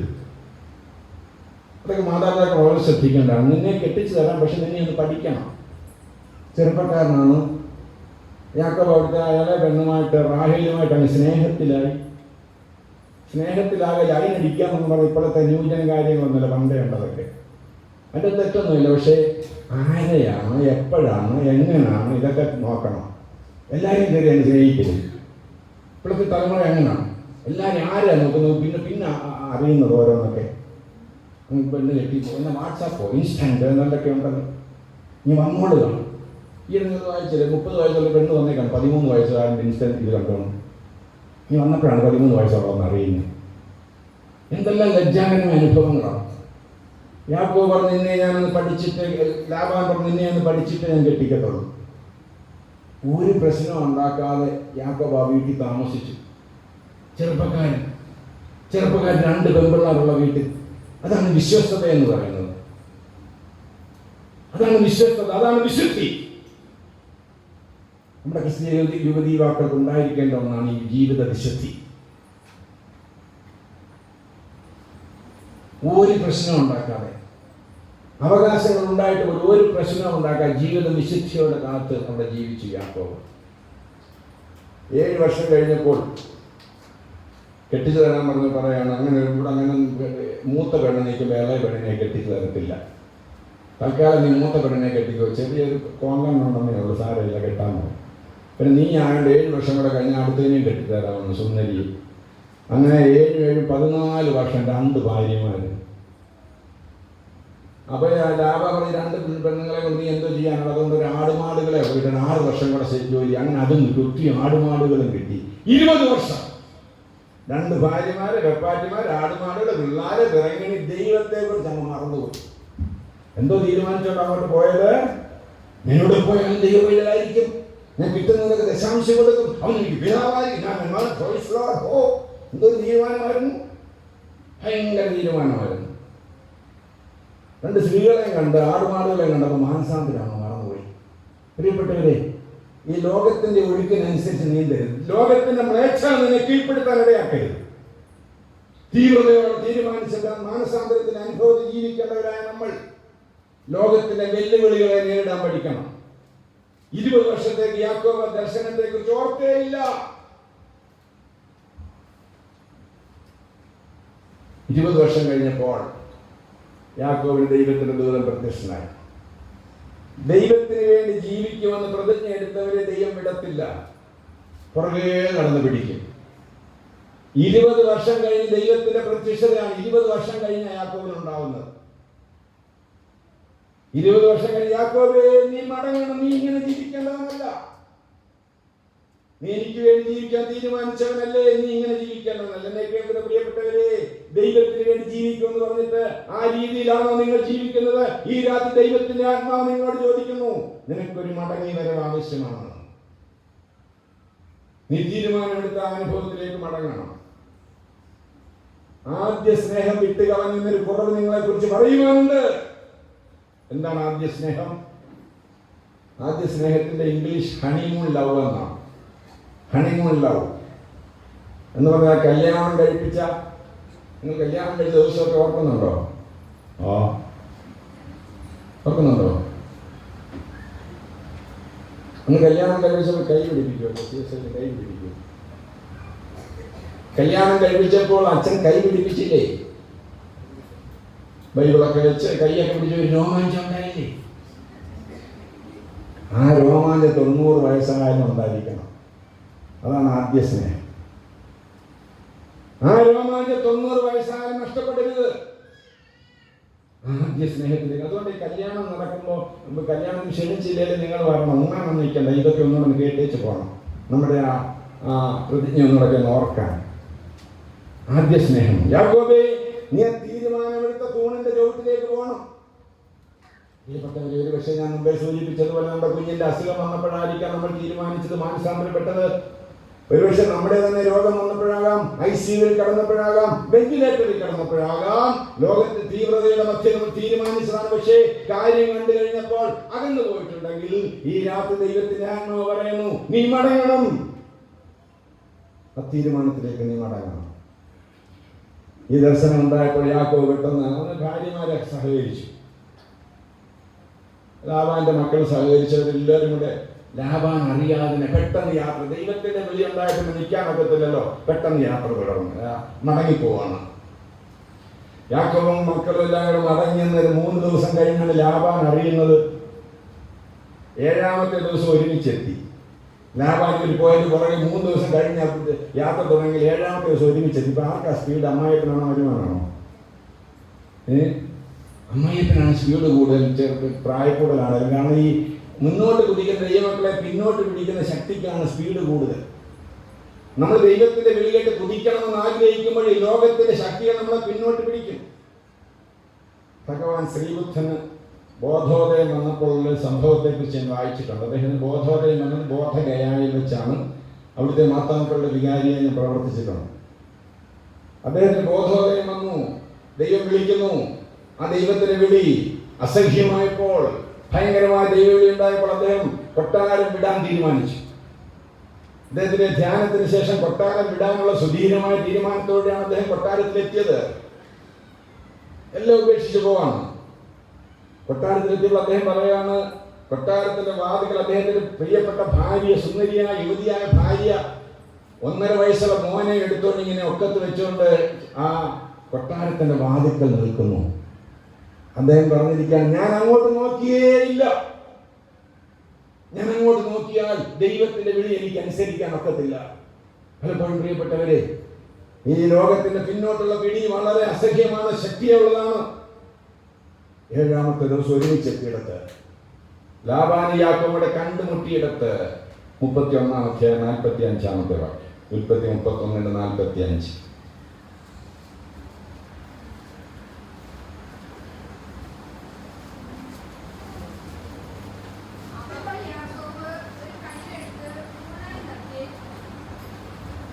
വായിച്ചോ.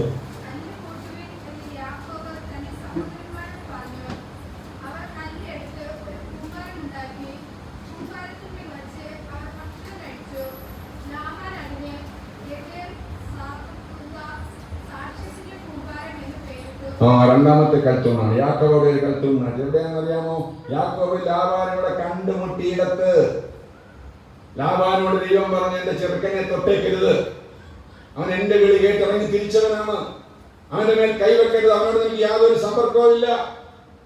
ആ ലാബാൻ യാക്കോബിനെ കണ്ടുമുട്ടിയിട്ട് ഒരു വര വരച്ചു. എന്നിട്ട് യാക്കോബിന്റെ കൽത്തൂൺ നാട്ടിട്ട് പറയാണ്, ഈ കല്ല് സാക്ഷി, കൽത്തൂൺ സാക്ഷി, എനിക്ക് അങ്ങോട്ടോ നിനക്ക് ഇങ്ങോട്ടോ യാതൊരു ബന്ധവുമില്ല. ബന്ധമില്ലെന്ന് പറഞ്ഞാൽ യാതൊരു സമ്പർക്കവുമില്ല. പ്രിയപ്പെട്ടവരെ, ആദ്യത്തെ കൽത്തൂൺ മാനസാന്തരത്തിന്റെ കൽത്തൂണായിരുന്നു. പിന്നെയും കുറെ കൂടെ ജീവിതത്തിൽ വളർന്നപ്പോൾ ഒരു വേർപാടിന്റെ കൽത്തൂൺ നാട്ടുകയാണ്. ഒരു വേർപാടിന്റെ കൽത്തൂൺ. നമ്മുടെ ജീവിതത്തിൽ വേർപെടേണ്ടതായ ചില കാര്യങ്ങളുണ്ട്. നമ്മൾ നോ പറയേണ്ടതായ ചില കാര്യങ്ങളുണ്ട്.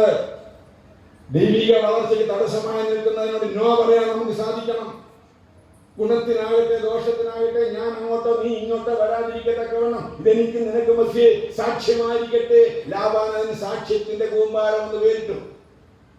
നമ്മുടെ ജീവിതത്തിൽ ആവശ്യം നാട്ടേണ്ട ഒരു കൽത്തൂണാണ് ഈ വേർപാടിന്റെ കൽത്തൂൺ, അല്ലെങ്കിൽ സാക്ഷ്യത്തിന്റെ കൽത്തൂൺ. ഉപേക്ഷിക്കേണ്ടവയെ ഉപേക്ഷിക്കണം. കള്ളത്തരത്തിൽ ജീവിക്കരുത്. നെഹ്റുവിന്റെ ജീവിതത്തിൽ ഒരു സംഭവമുണ്ട്. കൊച്ചിലെ സംഭവിച്ച സംഭവമാണ്. അദ്ദേഹം വലിയ ഇംഗ്ലീഷ് സ്കൂളിലൊക്കെയാണ് പഠിച്ചത്. വലിയ പണക്കാരനായിരുന്നല്ലോ ജവഹർലാൽ നെഹ്റുവിന്റെ കുടുംബം.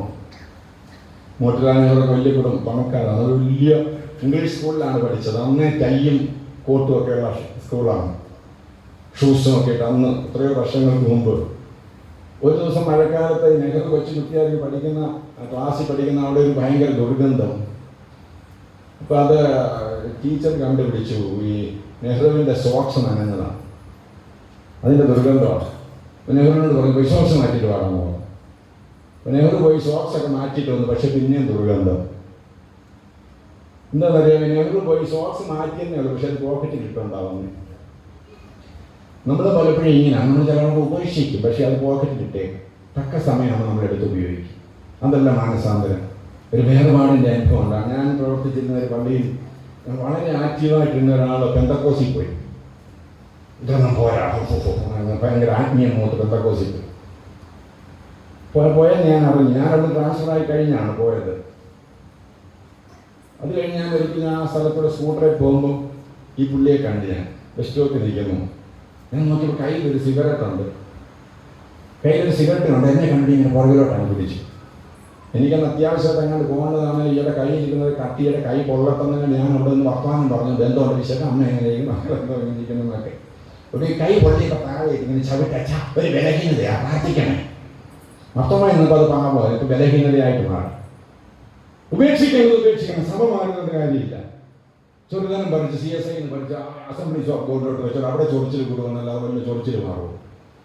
ഉപേക്ഷിക്കണം. വേർപാടിന്റെ കൽത്തൂൺ നാട്ടണം. ഒരു സാക്ഷ്യത്തിന്റെ കൽത്തൂൺ നാട്ടണം. ഈ രാത്രി ഒരു സാക്ഷ്യത്തിന്റെ കൽത്തൂൺ നാട്ടണം. നീ രഹസ്യമായി കൊണ്ടു നടക്കുന്ന പാപസ്വഭാവങ്ങൾ അത് വെച്ചോണ്ട് നിനക്ക് ജീവിതയാത്ര സാധ്യമല്ല. അത് ഉപേക്ഷിക്കണം. എത്ര ശക്തമായിരുന്നു യാക്കോബിന്റെ തീരുമാനം. യാക്കോബും മക്കളും കൂടെ പട്ടിണി കിടന്ന് ചാകാൻ തുടങ്ങിയപ്പോൾ യാക്കോബ് എന്താ മക്കളോട് പറഞ്ഞത്? അന്ന് അമ്മാച്ചൻ അമ്മാവനോട് വളരെ സുഭിക്ഷമായി ജീവിക്കുന്നുണ്ട്. മക്കളോട് പറഞ്ഞില്ല, അമ്മാവന്റെ അടുത്ത് പോയി ധാന്യം വാങ്ങിച്ചോണ്ട് വരാൻ പറഞ്ഞില്ല. അന്യജാതിക്കാരനായ ഫറവോന്റെ കൊട്ടാരത്തിൽ പോയി ധാന്യം കൊള്ളാൻ പറഞ്ഞു. എന്നാലും അമ്മയപ്പന്റെ അടുത്തോട്ട് വിട്ടതാണ്. ഒരിക്കലും ഉപേക്ഷിച്ചതാണ്. മാർത്തോമാ സഭയുടെ ആരാധനയ്ക്ക് അന്നത്തെ ഒരു വാചകമുണ്ട്, കർത്താവേ, ഞാൻ വെറുതെ ഏറ്റു പറഞ്ഞ പാപങ്ങൾ, ഏറ്റു പറഞ്ഞ് ഉപേക്ഷിച്ച പാപങ്ങൾ ഇനി എന്റെ മേൽ കർത്തൃത്വം നടത്തുകയില്ല എന്ന് ഉറപ്പ് എനിക്ക് തരണമേ. വെറുതെ ഏറ്റു പറഞ്ഞ പാപങ്ങൾ നമ്മളെ കീഴ്പ്പെടുത്തരുത്. തീരുമാനം എടുക്കണം. ഞാൻ പറഞ്ഞല്ലോ, മാനസാന്തരം വേദനാജനകമാണ്. ജീവിതയാത്രയിൽ വേദന എടുക്കും. രണ്ടാമത്തെ കൽത്തുനാട്ടിലാണ് സാക്ഷ്യത്തിന്റെ കൽത്വം. വീട് യാത്ര തുടർന്നു. വീട് യാത്ര തുടർന്ന് അങ്ങോട്ട് പോകുമ്പോഴാണ് യാക്കോബ് പറഞ്ഞത്, ഏശാവ് ഇങ്ങോട്ട് വരുന്നു. ഏശാവും കൂട്ടനും കൂടി ഇങ്ങോട്ട് വരുന്നു എന്ന് യാക്കോബ് പറഞ്ഞു. പണ്ട് കളിപ്പിച്ചേച്ച് പോയതാണല്ലോ. അപ്പോൾ തീർച്ചയായിട്ടും ഏറ്റുമുട്ടലിന് സാധ്യതയുണ്ട് എന്ന് മനസ്സിലാക്കിക്കൊണ്ട് യാക്കോബ് ഘോഷയാത്രയ്ക്ക് ഒരു ക്രമീകരണം വരുത്തുന്ന റാസയ്ക്ക്. ഏറ്റവും മുമ്പിൽ വേലക്കാര്, അതിൻ്റെ തൊട്ട് പുറകിൽ വെപ്പാട്ടിമാര്, അതിൻ്റെ പുറകിൽ കോങ്കണ്ണുള്ള ഭാര്യ, ഏറ്റവും പുറകിൽ സുന്ദരി ഭാര്യ, ഏറ്റവും ഒടുവിൽ യാക്കോബ്. കാരണം ഏശാവ് വരികയാണ് ഈ രീതിയിലെ തട്ടവർക്ക് മിടുക്കനാണ്. ആ ഘോഷയാത്ര നടന്ന് യാബോക്ക് നദിയുടെ തീരത്തെത്തി. എല്ലാ അക്കരെ കടന്നു. അർദ്ധരാത്രി സമയം എല്ലാ അക്കരെ കടന്നു. യാക്കോബ് തനിയേക്ക് നിൽക്കുമ്പോൾ സംശയാസ്പദമായ രീതിയിൽ ഒരു മനുഷ്യനെ കണ്ടു. അതാരാണ്? അർദ്ധരാത്രി സമയത്ത് സംശയാസ്പദമായ രീതിയിൽ. വെള്ളിയാഴ്ച ആണെങ്കിൽ ഭൂതം അല്ലേ? വെള്ളിയാഴ്ചൻ്റെ ഭൂതം ഇറങ്ങുന്നു. അതുകൊണ്ടാണ് മിക്കവാറും ഉപവാസ പ്രാർത്ഥന വെള്ളിയാഴ്ച വെക്കും നമ്മൾ, ഭൂതം ഇറങ്ങുന്ന ദിവസം. അപ്പോൾ ഇങ്ങനെ സംശയാസ്പദമായ രീതിയിൽ ഒരാളെ കണ്ടപ്പോൾ യാക്കോബിന് കാര്യം മനസ്സിലായി, ദൈവത്തിന്റെ ദൂതനാണ്, ദൈവത്തിന്റെ പുരുഷനാണ്, ദൈവപുരുഷനാണ്. യാക്കോബ് മാനസാന്തരപ്പെട്ടവനാണല്ലോ. അത് ഒറ്റ നോട്ടത്തിൽ കാര്യം കിട്ടി. ഈ ദൈവത്തിന്റെ ദൂതനാണ്. യാക്കോബ് കെട്ടിപ്പിടിച്ചിട്ട് പറയാണ്, എന്നെ അനുഗ്രഹിച്ചല്ലാതെ നിന്നെ ഞാൻ വിടുകയില്ല. ആ ഭാഗമൊക്കെ നിങ്ങൾ വായിക്കുമ്പോൾ ശ്രദ്ധിച്ച് വായിച്ചാൽ യാക്കോബിനെ കുറിച്ച് അവിടെ പറയുന്നത്, യാക്കോബ് പ്രാർത്ഥിക്കുന്നത് എങ്ങനെ അറിയാമോ? എന്റെ പിതാക്കന്മാരായ അബ്രഹാമിന്റെ ഇസാക്കിന്റെയും ദൈവമായ യഹോവേ. നല്ല പാരമ്പര്യമുണ്ട് യാക്കോബിന്. അപ്പോൾ അനുഗ്രഹം എന്ന് പറഞ്ഞാൽ പാരമ്പര്യം. പിന്നെന്തോ അനുഗ്രഹം? അനുഗ്രഹം എന്ന് പറഞ്ഞാൽ എന്താണ്? നമ്മളെല്ലാം കുഞ്ഞുങ്ങളെ പ്രാർത്ഥിക്കാൻ പറ്റും, എന്നെ അനുഗ്രഹിക്കണം. എന്തോ അനുഗ്രഹം? ഇവൻ അറിഞ്ഞുകൊണ്ടാണോ പ്രാർത്ഥിക്കുന്നല്ലേ? എന്താണ് അനുഗ്രഹം എന്ന് പറയുന്നത്? നമ്മൾ എന്തിനാ എന്നെ അനുഗ്രഹിക്കണം എന്ന് പ്രാർത്ഥിക്കുന്ന? അനുഗ്രഹം എന്ന് പറയുന്നത് ഇപ്പോൾ ആയിരിക്കുന്ന അവസ്ഥയിൽ നിന്നും ആയിരിക്കേണ്ട അവസ്ഥയിലേക്ക് പ്രവേശിക്കുന്നതാണ് അനുഗ്രഹം. ഇപ്പോൾ ആയിരിക്കുന്ന അവസ്ഥയിൽ നിന്നും ആയിരിക്കേണ്ട അവസ്ഥയിലേക്ക് പ്രവേശിക്കുന്നതാണ് അനുഗ്രഹം. എന്നെ അനുഗ്രഹിച്ചല്ല, എന്നെ വിടുകയില്ല. യാക്കോബ് മഹാധനികനായിരുന്നു നാം വായിക്കുന്നുണ്ട് അവിടെ. അപ്പോൾ ധനവുമല്ല അനുഗ്രഹം, പാരമ്പര്യമല്ല അനുഗ്രഹം. എന്താണ് അനുഗ്രഹം? ഞാൻ ഇപ്പോൾ ആയിരിക്കുന്ന അവസ്ഥയിൽ ആയിരിക്കേണ്ട അവസ്ഥയിലേക്ക് എന്നെ പ്രവേശിപ്പിക്കണമേ. അത് കേട്ടപ്പോൾ ദൈവത്തിന്റെ ദൂതൻ ചോദിക്കുകയാണ്, വാട്ട് ഈസ് യുവർ നെയിം? നമുക്ക് അറിയാവുന്ന ഏറ്റവും അറിയാവുന്ന ഇംഗ്ലീഷാണ് അല്ലേ? ഗോഡ് ഈസ് ലവ് കഴിഞ്ഞാൽ പിന്നെ അറിയാവുന്ന ഇംഗ്ലീഷാണ്. What is your name? കൊച്ചിലെ പഠിച്ചതാണ്. നമുക്കറിയാൻ വയ്യാത്ത ചോദ്യം ഒന്നും ദൈവം തമ്പുരാൻ ചോദിക്കത്തില്ല. നമ്മുടെ പ്രശ്നം ഇതാണ്, കർത്താവ് കാണുമ്പോൾ എന്തോ ചോദിക്കാൻ പോകുന്നത്? അപ്പോസ്തലൻ വിശ്വാസ പ്രമാണം ചോദിച്ചാൽ നമ്മളെ കൊണ്ട് രക്ഷപ്പെടുമോ? നമ്മൾ ഇല്ല, മിക്കവാറും എല്ലാവരും തട്ടിപ്പോ. സ്വർഗസപ്രാർത്ഥന ചോദിച്ചാൽ തന്നെ കഷ്ടിച്ചേ രക്ഷപ്പെടത്തുള്ളൂ. നമുക്കറിയാൻ വയ്യാത്ത ചോദ്യം, അറിയാവുന്ന കൊച്ചു കാര്യം. What is your name? Who are you? നമ്മൾ 5ാം ക്ലാസ്സിൽ ഇംഗ്ലീഷ് പഠിച്ചതാണ്. Who are you? What is your name? കൊച്ചു ചോദ്യങ്ങൾ, സിലബസിൽ ഇല്ലാത്ത ചോദ്യമാണിത്. അതാണ് നമ്മുടെ പ്രശ്നം. നമ്മൾ ഒരുപാട് കാര്യങ്ങൾ പഠിച്ചുകൊണ്ട് അത് ചെയ്യണം, ഇത് ചെയ്യണം, അതേ അവിടെ പോയി ഇവിടെ ചെയ്യണം, ഇതൊക്കെ പറയാൻ നടക്കാൻ സിലബസ് ഇല്ലാത്ത ചോദ്യം. കർത്താവ് വരുമ്പോൾ ഇങ്ങനെ സിലബസിൽ ഇല്ലാത്ത ചോദ്യം ചോദിക്കും. SLC പരീക്ഷ കഴിഞ്ഞാൽ ഹൈസ്കൂളിൽ എന്തെങ്കിലും പോകാൻ പെൺപിള്ളേറിയും എന്തോ പറ്റുമുള്ള പഠിച്ചുകൊണ്ട് വന്ന ചോദ്യമല്ല ചോദിച്ച് എന്ന് പറഞ്ഞതാണ്. കർത്താവിൻ്റെ വരവിക പല സാറന്മാരും ഇങ്ങനെ കഴിക്കണം, എന്തോ പറ്റും സാറേ, ഞാൻ പഠിച്ചുകൊണ്ട് വന്ന ചോദ്യമല്ല ചോദിച്ചു. എന്നോട് ചോദിക്കുക, എനിക്ക് വിശന്ന് നിങ്ങൾ എനിക്ക് ഭക്ഷിപ്പാൻ തന്നോ? എനിക്ക് ദാഹിച്ച് നിങ്ങൾ എനിക്ക് കുടിപ്പാൻ തന്നോ? ഞാൻ തടവിലാണ്, നിങ്ങൾ എന്നെ അച്ഛൻ അറിയാമോ? ഞാൻ എൻ്റെ എന്നെ പുറകെ നടന്നല്ല, ഞാൻ ഇതുവല്ലം ചെയ്തിട്ടുണ്ടോ? അത് പ്രിയപ്പെട്ടവരെ, കാൽവരി മൗണ്ട് CSI ഇടവയ്ക്കാൻ സിലബസ് തരികയാണ്. നിങ്ങൾ തന്നെ വീട്ടിൽ പോയി നിങ്ങളുടെ വേദപുസ്തകത്തിൽ വിശുദ്ധ മത്തായിയുടെ സുവിശേഷം 25-ാം അധ്യായത്തിൽ ഈ ഭാഗം വിവരിച്ചിരിക്കുന്നതിൻ്റെ പുറകെ TPV എന്ന് എഴുതി വെക്കണം. തീർച്ചയായിട്ടും പരീക്ഷയ്ക്ക് വരും. എനിക്ക് വിശന്ന് നിങ്ങൾ എനിക്ക് ഭക്ഷിക്കാൻ തന്നു, എനിക്ക് ദാഹിച്ച് നിങ്ങൾ എനിക്ക് കുടിപ്പാൻ തന്നു, ഞാൻ തടവിടാൻ നിങ്ങളെ കാണാൻ തന്നു. ദൈവത്തിന് സ്തോത്രം. സിലബസിൽ ഇല്ലാത്ത ചോദ്യം കർത്താവ് ചോദിക്കും. അന്നേരം ഞാൻ പറയാൻ ഇടയരുത്. Who are you? സത്യത്തിൽ നമുക്ക് ലോകത്തിൽ അറിയാൻ വയ്യാത്ത ഏക കാര്യം നമ്മൾ ആരാണെന്നുള്ളതാണ്. അയൽപക്കക്കാരൻ ആരാണെന്ന് അവനെക്കാട്ടി കൂടുതൽ നമുക്കറിയാം. അവന് പോലും മനസ്സാവാതെ അറിയാത്ത കാര്യങ്ങൾ നമുക്കറിയാം അതിനെക്കുറിച്ച്. പക്ഷെ നമ്മുടെ കാര്യം ചോദിക്കുമ്പോൾ പേരും പറയും, നാളും പറയും, വയസ്സ് പോലും ശരിക്കും പറയത്തില്ല. അപ്പം നീ അനുഗ്രഹിക്കപ്പെടണമെന്നുണ്ടെങ്കിൽ നീ ആരാണെന്ന് ആദ്യം സമ്മതിക്കണം. ആരാകണമെന്നുള്ളതല്ലേ, നീ ആയിരിക്കേണ്ട അവസരത്തിൽ പ്രവേശിക്കുന്നതല്ലേ അനുഗ്രഹം. ആദ്യം നീ ആരാണെന്ന് അറിയണം. Who are you? 20 വർഷം മുമ്പേ കണ്ണ് കാണാൻ വയ്യാത്ത അപ്പച്ചന് ചോദ്യം ചോദിച്ച മോനെ നീ ആരാടാ? കണ്ണും കാണാൻ വയ്യ വയസ്സ് വല്യപ്പൻ ചോദിച്ച മോനെ നീ ആരാടാ? അങ്ങനെ യാതൊരു ഉളപ്പുമില്ലാതെ പറഞ്ഞു ഇത്ര നാട്ടെ അപ്പച്ചൻ കളിച്ചിട്ടോ ഞാൻ ഏശാവതിയോ? എടാ കുഞ്ഞെ ശബ്ദം കേട്ടിട്ട് ആ കോവിലെ കൂട്ടിയിരിക്കുന്നല്ലോടാ. തൊട്ട് നോക്കാം, നമ്മൾ സെറ്റർ കിട്ടണമെന്ന് കളിപ്പിച്ച പുള്ളിയാണ്. അത് കഴിഞ്ഞ് പിന്നെ ഇടവക കൗൺസിൽ സെക്രട്ടറി ആകുന്നു, സഭാ കൗൺസിൽ സെക്രട്ടറി ആകുന്നു, എല്ലാം ഇതൊക്കെ ദൈവത്തിന് ഇതൊക്കെ മാനസാന്തരപ്പെടാതെ നടക്കുന്ന കാര്യങ്ങളാണ്. അതുകൊണ്ടാണ് ചോദിക്കുന്നത്, മാനസാന്തരത്തിൻ്റെ കല്ലുനാട്ടി, വേർപാടിൻ്റെ കല്ലുനാട്ടി, ഇതൊക്കെ അറിയാമെങ്കിലും ദൈവം ചോദിക്കും ഹു ആർ? നീ ആരാണ്? 20 വർഷം കഴിഞ്ഞ് നിങ്ങൾക്ക് വല്ല മാറ്റമുണ്ടോ? 20 വർഷം മുമ്പ് ഏശാവ് എന്ന് പറയുകയാണ് എൻ്റെ പേര് യാക്കോബ് എന്നാണ്. മാനസാന്തരത്തിന്റെ ആദ്യത്തെ പടി നീ ആരാണെന്ന് സമ്മതിക്കണം. ഈ രാത്രി ദൈവം തമ്പുരാൻ ചോദ്യം നീ ആരാണ്? നീ ആരാണെന്ന് ദൈവത്തിനറിയാം, പക്ഷെ നീ ആരാണെന്ന് നിനക്കറിയണം. നീ ദൈവത്തോട് സമ്മതിക്കണം, ഞാൻ യാക്കോബാണ്. അന്ന് ദൈവത്തിന്റെ ദൂതൻ എന്തോ പറഞ്ഞത്? എന്തോ പറഞ്ഞേ? നിങ്ങൾ ആദ്യം കേൾക്കുന്നു യാക്കോബിനെ. ഏത് യാക്കോബിന്റെ കാര്യം പറയും? ദൈവത്തിന്റെ ദൂതൻ എന്തോ പറഞ്ഞത്? നിന്റെ പേര് ഞാൻ മാറ്റാൻ പോവാണ്. നിന്റെ പേര് ഇസ്രായേൽ എന്നാകും. ഇസ്രായേൽ എന്ന് പറഞ്ഞ പ്രിൻസ് ഓഫ് ഗോഡ് എന്നാണ്, ദൈവത്തിന്റെ പുത്രൻ. യാക്കോബ് എന്ന് പറഞ്ഞ ഉബായി എന്നാണ്. ഉബായി ചാടിക്കുകയും ദൈവത്തിന്റെ പുത്രനാകുമെന്ന് കേൾക്ക്. യാക്കോബ് നദിയിലോട്ടൊക്കെ ചാട്ടം. ചില പുള്ളികളാണ് ഇത് കേട്ട ഒരു പ്രസംഗം കേട്ടാൽ പിന്നെ നദിയിൽ നിന്ന് കയറത്. ഉള്ള കാണുന്ന നദിയിലെല്ലാം ചാടും. കമന്ന് കയറി മല ചാടും, അവിടെ ചാടും, ഇവിടെ ചാടും. യാക്കോബ് നദിയിലോട്ട് ഒറ്റ ചാട്ടമാണ്. രാത്രി കലങ്ങി മറിഞ്ഞൊഴുകുന്ന യാക്കോബ് നദിയിലോട്ട്. നദി നീന്തി കയറി അക്കരെ കയറിയിട്ട് യാക്കോബിനെ ദൈവം വിളിക്കുന്നത് യാക്കോബൻ തന്നെയാണ്. ഇതെന്തൊരു കളിയാ? ഇതെന്തൊരു കളിയാ? എൻ്റെ പേര് മാറ്റാമെന്ന് നീ പറഞ്ഞതല്ലേ? ആണോ? ഞാൻ നദി ചാടിയില്ലേ? ചാടി. നീ നദി ചാടി എന്ന് പറഞ്ഞത് കൊണ്ടോ വേദപുസ്തകത്തിൽ വാഗ്ദാനങ്ങൾ ഉണ്ടെന്ന് പറഞ്ഞത് കൊണ്ടോ യാക്കോബ് കയറി ഇസ്രായേൽ ആകത്തില്ല. ഇസ്രായേൽ ആകണമെങ്കിൽ രൂപാന്തര വിശുദ്ധീകരണം സംഭവിക്കണം. നിന്റെ ഭാര്യ റാഹേൽ ഉണ്ടല്ലോ, സുന്ദരി, അവള് കള്ളിയാണ്. അവള് കള്ള വിഗ്രഹങ്ങളെ ആരാധിക്കുന്നവളാണ്. അവളവന്റെ അവിടെ അപ്പന്റെ വീട്ടിൽ നിന്ന് കള്ള വിഗ്രഹങ്ങളെ മോഷ്ടിച്ചുകൊണ്ട് വന്നിട്ട് ദൈവം അഭിചാരിച്ചാൽ പോലും കാണാനൊക്കാത്ത പോലെ ഒളിച്ചു വെച്ച് ആരാധിക്കുന്നവളാണ്. ഇരുതോണിയിൽ കാല് വെക്കുന്നവളുടെ ഭർത്താവ് ദൈവമകനായി ഇച്ചിരക്കുളിക്കും. യേശുവിൽ വിശ്വസിക്കണം, യേശുവിൽ വിശ്വസിക്കണം. അതിൻ്റെ പുറകെ പോകരുത്. ഈ രാത്രി ദൈവത്തിന്റെ ആത്മാവ് നിങ്ങളെ വെല്ലുവിളിക്കുന്നു. വിഗ്രഹങ്ങളെ ആരാധിക്കുന്നുവെങ്കിൽ നീ ദൈവവൈതലല്ല. നിനക്ക് ദൈവത്തിനാകാൻ സാധിക്കത്തില്ല, ഇസ്രായേലാകാൻ സാധിക്കത്തില്ല. നിനക്കൊരു ശുദ്ധീകരണത്തിന്റെ കുറവുണ്ട്. യേശു ക്രിസ്തുവിന്റെ രക്തം സകല പാപവും നമ്മെ ശുദ്ധീകരിക്കുന്നു.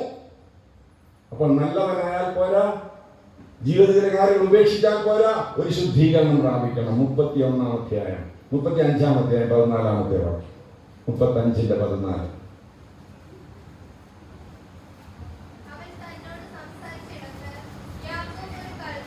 അവൻ തന്നോട് സംസാരിച്ചെടുത്ത് യാക്കോബ് കൽത്തോന്നിന്റെ ശുദ്ധീകരണത്തിന്റെ കൽത്തോൻ. അതായത് റാഹേൽ ഒളിച്ചു വെച്ച വിഗ്രഹം കണ്ടുപിടിച്ചു. ആ വിഗ്രഹങ്ങളെല്ലാം കൂടെ കൊണ്ട് കരിവേലകത്തിന്റെ കീഴിൽ കുഴിച്ചിട്ട് കഴിഞ്ഞപ്പോൾ യാക്കോബിനെ ദൈവം ഇസ്രായേൽ എന്ന് വിളിച്ചു. പ്രിയപ്പെട്ടവരെ, ഒരു ശുദ്ധീകരണം സംഭവിക്കണം നമ്മുടെ കുടുംബങ്ങളിൽ. ഒളിച്ചു വെച്ചിരിക്കുന്ന വിഗ്രഹങ്ങളെ ഉപേക്ഷിക്കണം. ചിലപ്പോൾ ഓലക്കാലായിരിക്കാം, പനയോലക്കാലായിരിക്കാം. ദൈവമല്ല, യേശു ക്രിസ്തു അല്ലാതെ ദൈവമില്ല. മറ്റു ദൈവങ്ങളെ ആരാധിക്കുന്നവൻ വിശ്വാസിയല്ല, ദൈവവൈതലല്ല. നാം രക്ഷിക്കപ്പെട്ട മനുഷ്യന് നൽകപ്പെട്ട യേശു എന്ന നാമമല്ല, വേറൊരു നാമമില്ല. യേശുവിന്റെ രക്തം സകല പാപവും നമ്മെ ശുദ്ധീകരിക്കണം. ഈ ഒരു ശുദ്ധീകരണത്തിന്റെ കൽത്തോൻ നടക്കണം. ഞാൻ എൻ്റെ പിതാവിന്റെ ചരിത്രം പറഞ്ഞല്ലോ, 1-2 കാര്യങ്ങൾ. എൻ്റെ അപ്പച്ചൻ്റെ ഇടത്തും വലത്തും നടന്ന് മദ്യപിച്ചിരുന്ന 2 ക്രിസ്ത്യാനികളാണെന്ന് ഞാൻ പറഞ്ഞല്ലോ. ഒന്ന് മർത്തോമാക്കാരൻ, ഒന്ന് CSI-കാരനാണ്. അവരുടെ ഒരുമിച്ച് 3 പേരും ഒരുമിച്ച് മദ്യപിച്ച് യോഗം കേൾക്കാൻ പോയപ്പോഴാണ് അവരുടെ ഇടയിൽ നിന്ന് KD കൃഷ്ണപിള്ളയാവുന്ന എൻ്റെ പിതാവിനെ കർത്താവ് വിളിച്ച് വേർതിരിച്ച് മഹത്വമുള്ള പദവിയിലേക്ക് പ്രവേശിപ്പിച്ചത്. ആദ്യം അദ്ദേഹം സുവിശേഷകനായി എനിക്കൊരു മലയാളപ്പുഴയിലാണ്. ഞാൻ പറഞ്ഞല്ലോ, ഒരു ദിവസം ഞായറാഴ്ച രാവിലെ മലയാളപ്പുഴയിൽ നിന്ന് ദൂരെയുള്ള വടശ്ശേരിക്കരയിലെ ഒരു മാർത്തോമ പള്ളിയിൽ രാവിലെ ആരാധനയ്ക്ക് പ്രസംഗിക്കാൻ വേണ്ടി അദ്ദേഹം പോകാണ്. നടന്നാണ് പോകുന്നത്. വണ്ടിയില്ല, വണ്ടി ഉണ്ടെങ്കിൽ തന്നെ വണ്ടിക്കൂലി ഇല്ലാത്ത കാലം. അദ്ദേഹം നടന്നു പോവാണ്. ഒരു സുവിശേഷന്റെ വേഷമാണ് അദ്ദേഹത്തിന്. ജൂബായൊക്കെ ധരിച്ച് തോളയിൽ സഞ്ചിയൊക്കെ തൂക്കി അദ്ദേഹം പോവാണ്. ഉദിമൂട് എന്ന സ്ഥലത്തൂടാണ് പോകേണ്ടത്. ആ സ്ഥലത്തെത്തിയപ്പോൾ അവിടുത്തെ ആ പഞ്ചായത്ത് റോഡ് ബ്ലോക്ക് ആയിരിക്കുന്നു. ഒരു പോലീസ് വണ്ടി കിടക്കുന്നു, കുറെ പോലീസുകാർ നിൽക്കുന്നു, ആളുകൾ ചുറ്റുമുള്ള റോഡ് നിൽക്കുകയാണ്, ബ്ലോക്ക് ആയിരിക്കുന്നു. എൻ്റെ പിതാവിനെ കണ്ടപ്പോൾ സബ് ഇൻസ്പെക്ടർ പറഞ്ഞു, ഉപദേശി പള്ളിയിൽപ്പെട്ട് വഴിമാറിക്കെന്ന് പറഞ്ഞ ആളുകളെ അങ്ങോട്ടും ഇങ്ങോട്ടും മാറ്റി. ആളുകൾ മാറിയ സ്ഥലത്ത് എൻ്റെ അപ്പച്ചൻ അപ്പുറത്ത് കിടന്ന് നോക്കിയപ്പോൾ ഈ ആളുകൾ നിന്ന സ്ഥലത്ത് ഒരു മൃതശരീരം കിടക്കുന്നു. കുത്തേറ്റ് രക്തമൊലിച്ച് മരിച്ചു കിടക്കുന്ന യുവാവിന്റെ മൃതശരീരം തലേന്ന് മരിച്ചതാണ്. നീർപൊതിഞ്ഞ് കിടക്കുന്ന ഒരു ഭീകര ദൃശ്യം. അടുത്ത് കിടക്കുന്ന പോലീസ് വണ്ടിയിൽ ഒരു ചെറുപ്പക്കാരൻ അറസ്റ്റ് ചെയ്യപ്പെട്ടവനായിട്ടിരിക്കുന്നു. ആരാന്നറിയാമോ? എന്റെ അപ്പച്ചന്റെ ഇടത്തും വലത്ത് നടന്ന് മദ്യപിച്ച 2 ക്രിസ്ത്യാനി കൂട്ടുകാർ. തലേന്ന് മദ്യപിച്ചു കൂട്ടുകാരനെ കുത്തിക്കൊന്നു. ഒരാൾ മരിച്ചു കിടക്കുന്നു, ഒരാൾ അറസ്റ്റ് ചെയ്യപ്പെട്ടവനായിട്ട് പോലീസ് വണ്ടിയിൽ ഇരിക്കുന്നു. അവിടെ നേതാവായിരുന്ന KD കൃഷ്ണപിള്ള ഞായറാഴ്ച രാവിലെ ജീവൻ ദൈവത്തെ ആരാധിക്കാനല്ല, ആരാധനയ്ക്ക് നേതൃത്വം കൊടുക്കാനായി ദേവാലയത്തിലേക്ക് പോകുന്നു. ഇതാണ് ശുദ്ധീകരണം. യേശു ക്രിസ്തുവിനല്ലാതെ ലോകത്തിലൊരു ശക്തിക്കോ വ്യക്തിക്കോ ഒരു പാപിക്ക് ഒരു മാനസാന്തരം ഈ ഒരു രൂപാന്തരം നൽകാൻ സാധിക്കത്തില്ല. പ്രിയപ്പെട്ടവരെ, ഈ രാത്രി ഒരു ശുദ്ധീകരണത്തിന്റെ രാത്രിയായിത്തീരണം. നാം വെറുതെ ഏറ്റു പറഞ്ഞ പാപങ്ങൾ നമ്മളെ ഇനി കീഴ്പ്പെടുത്താൻ പാടില്ല. ശുദ്ധീകരണത്തിന്റെ രാത്രി എല്ലാം കുഴിച്ചിട്ട് കഴിഞ്ഞപ്പോൾ, എല്ലാം ഉപേക്ഷിച്ച് കഴിഞ്ഞപ്പോൾ യാത്രയോടൊരു കൽത്തും നാട്ടി ശുദ്ധീകരണത്തിന്റെ കൽത്തും. നമ്മുടെ ജീവിതത്തിലും ഒരു ശുദ്ധീകരണത്തിന്റെ കൽത്തും നാട്ടണം. പിന്നെ യാത്ര തുടർന്നു. യാത്ര എഫ്രാത്തയിലെത്തിയപ്പോൾ ലക്ഷ്യസ്ഥാനത്തെത്തുന്നതിന് തൊട്ട് മുമ്പ് വെച്ച് വലിയ ഭീകരമായ ഒരനുഭവം യാക്കോബിന്റെ ജീവിതത്തിലുണ്ടായി. അദ്ദേഹത്തിന്റെ പ്രിയപ്പെട്ട ഭാര്യ റാഹേൽ പ്രസവത്തോടെ മരിച്ചു. 35:20.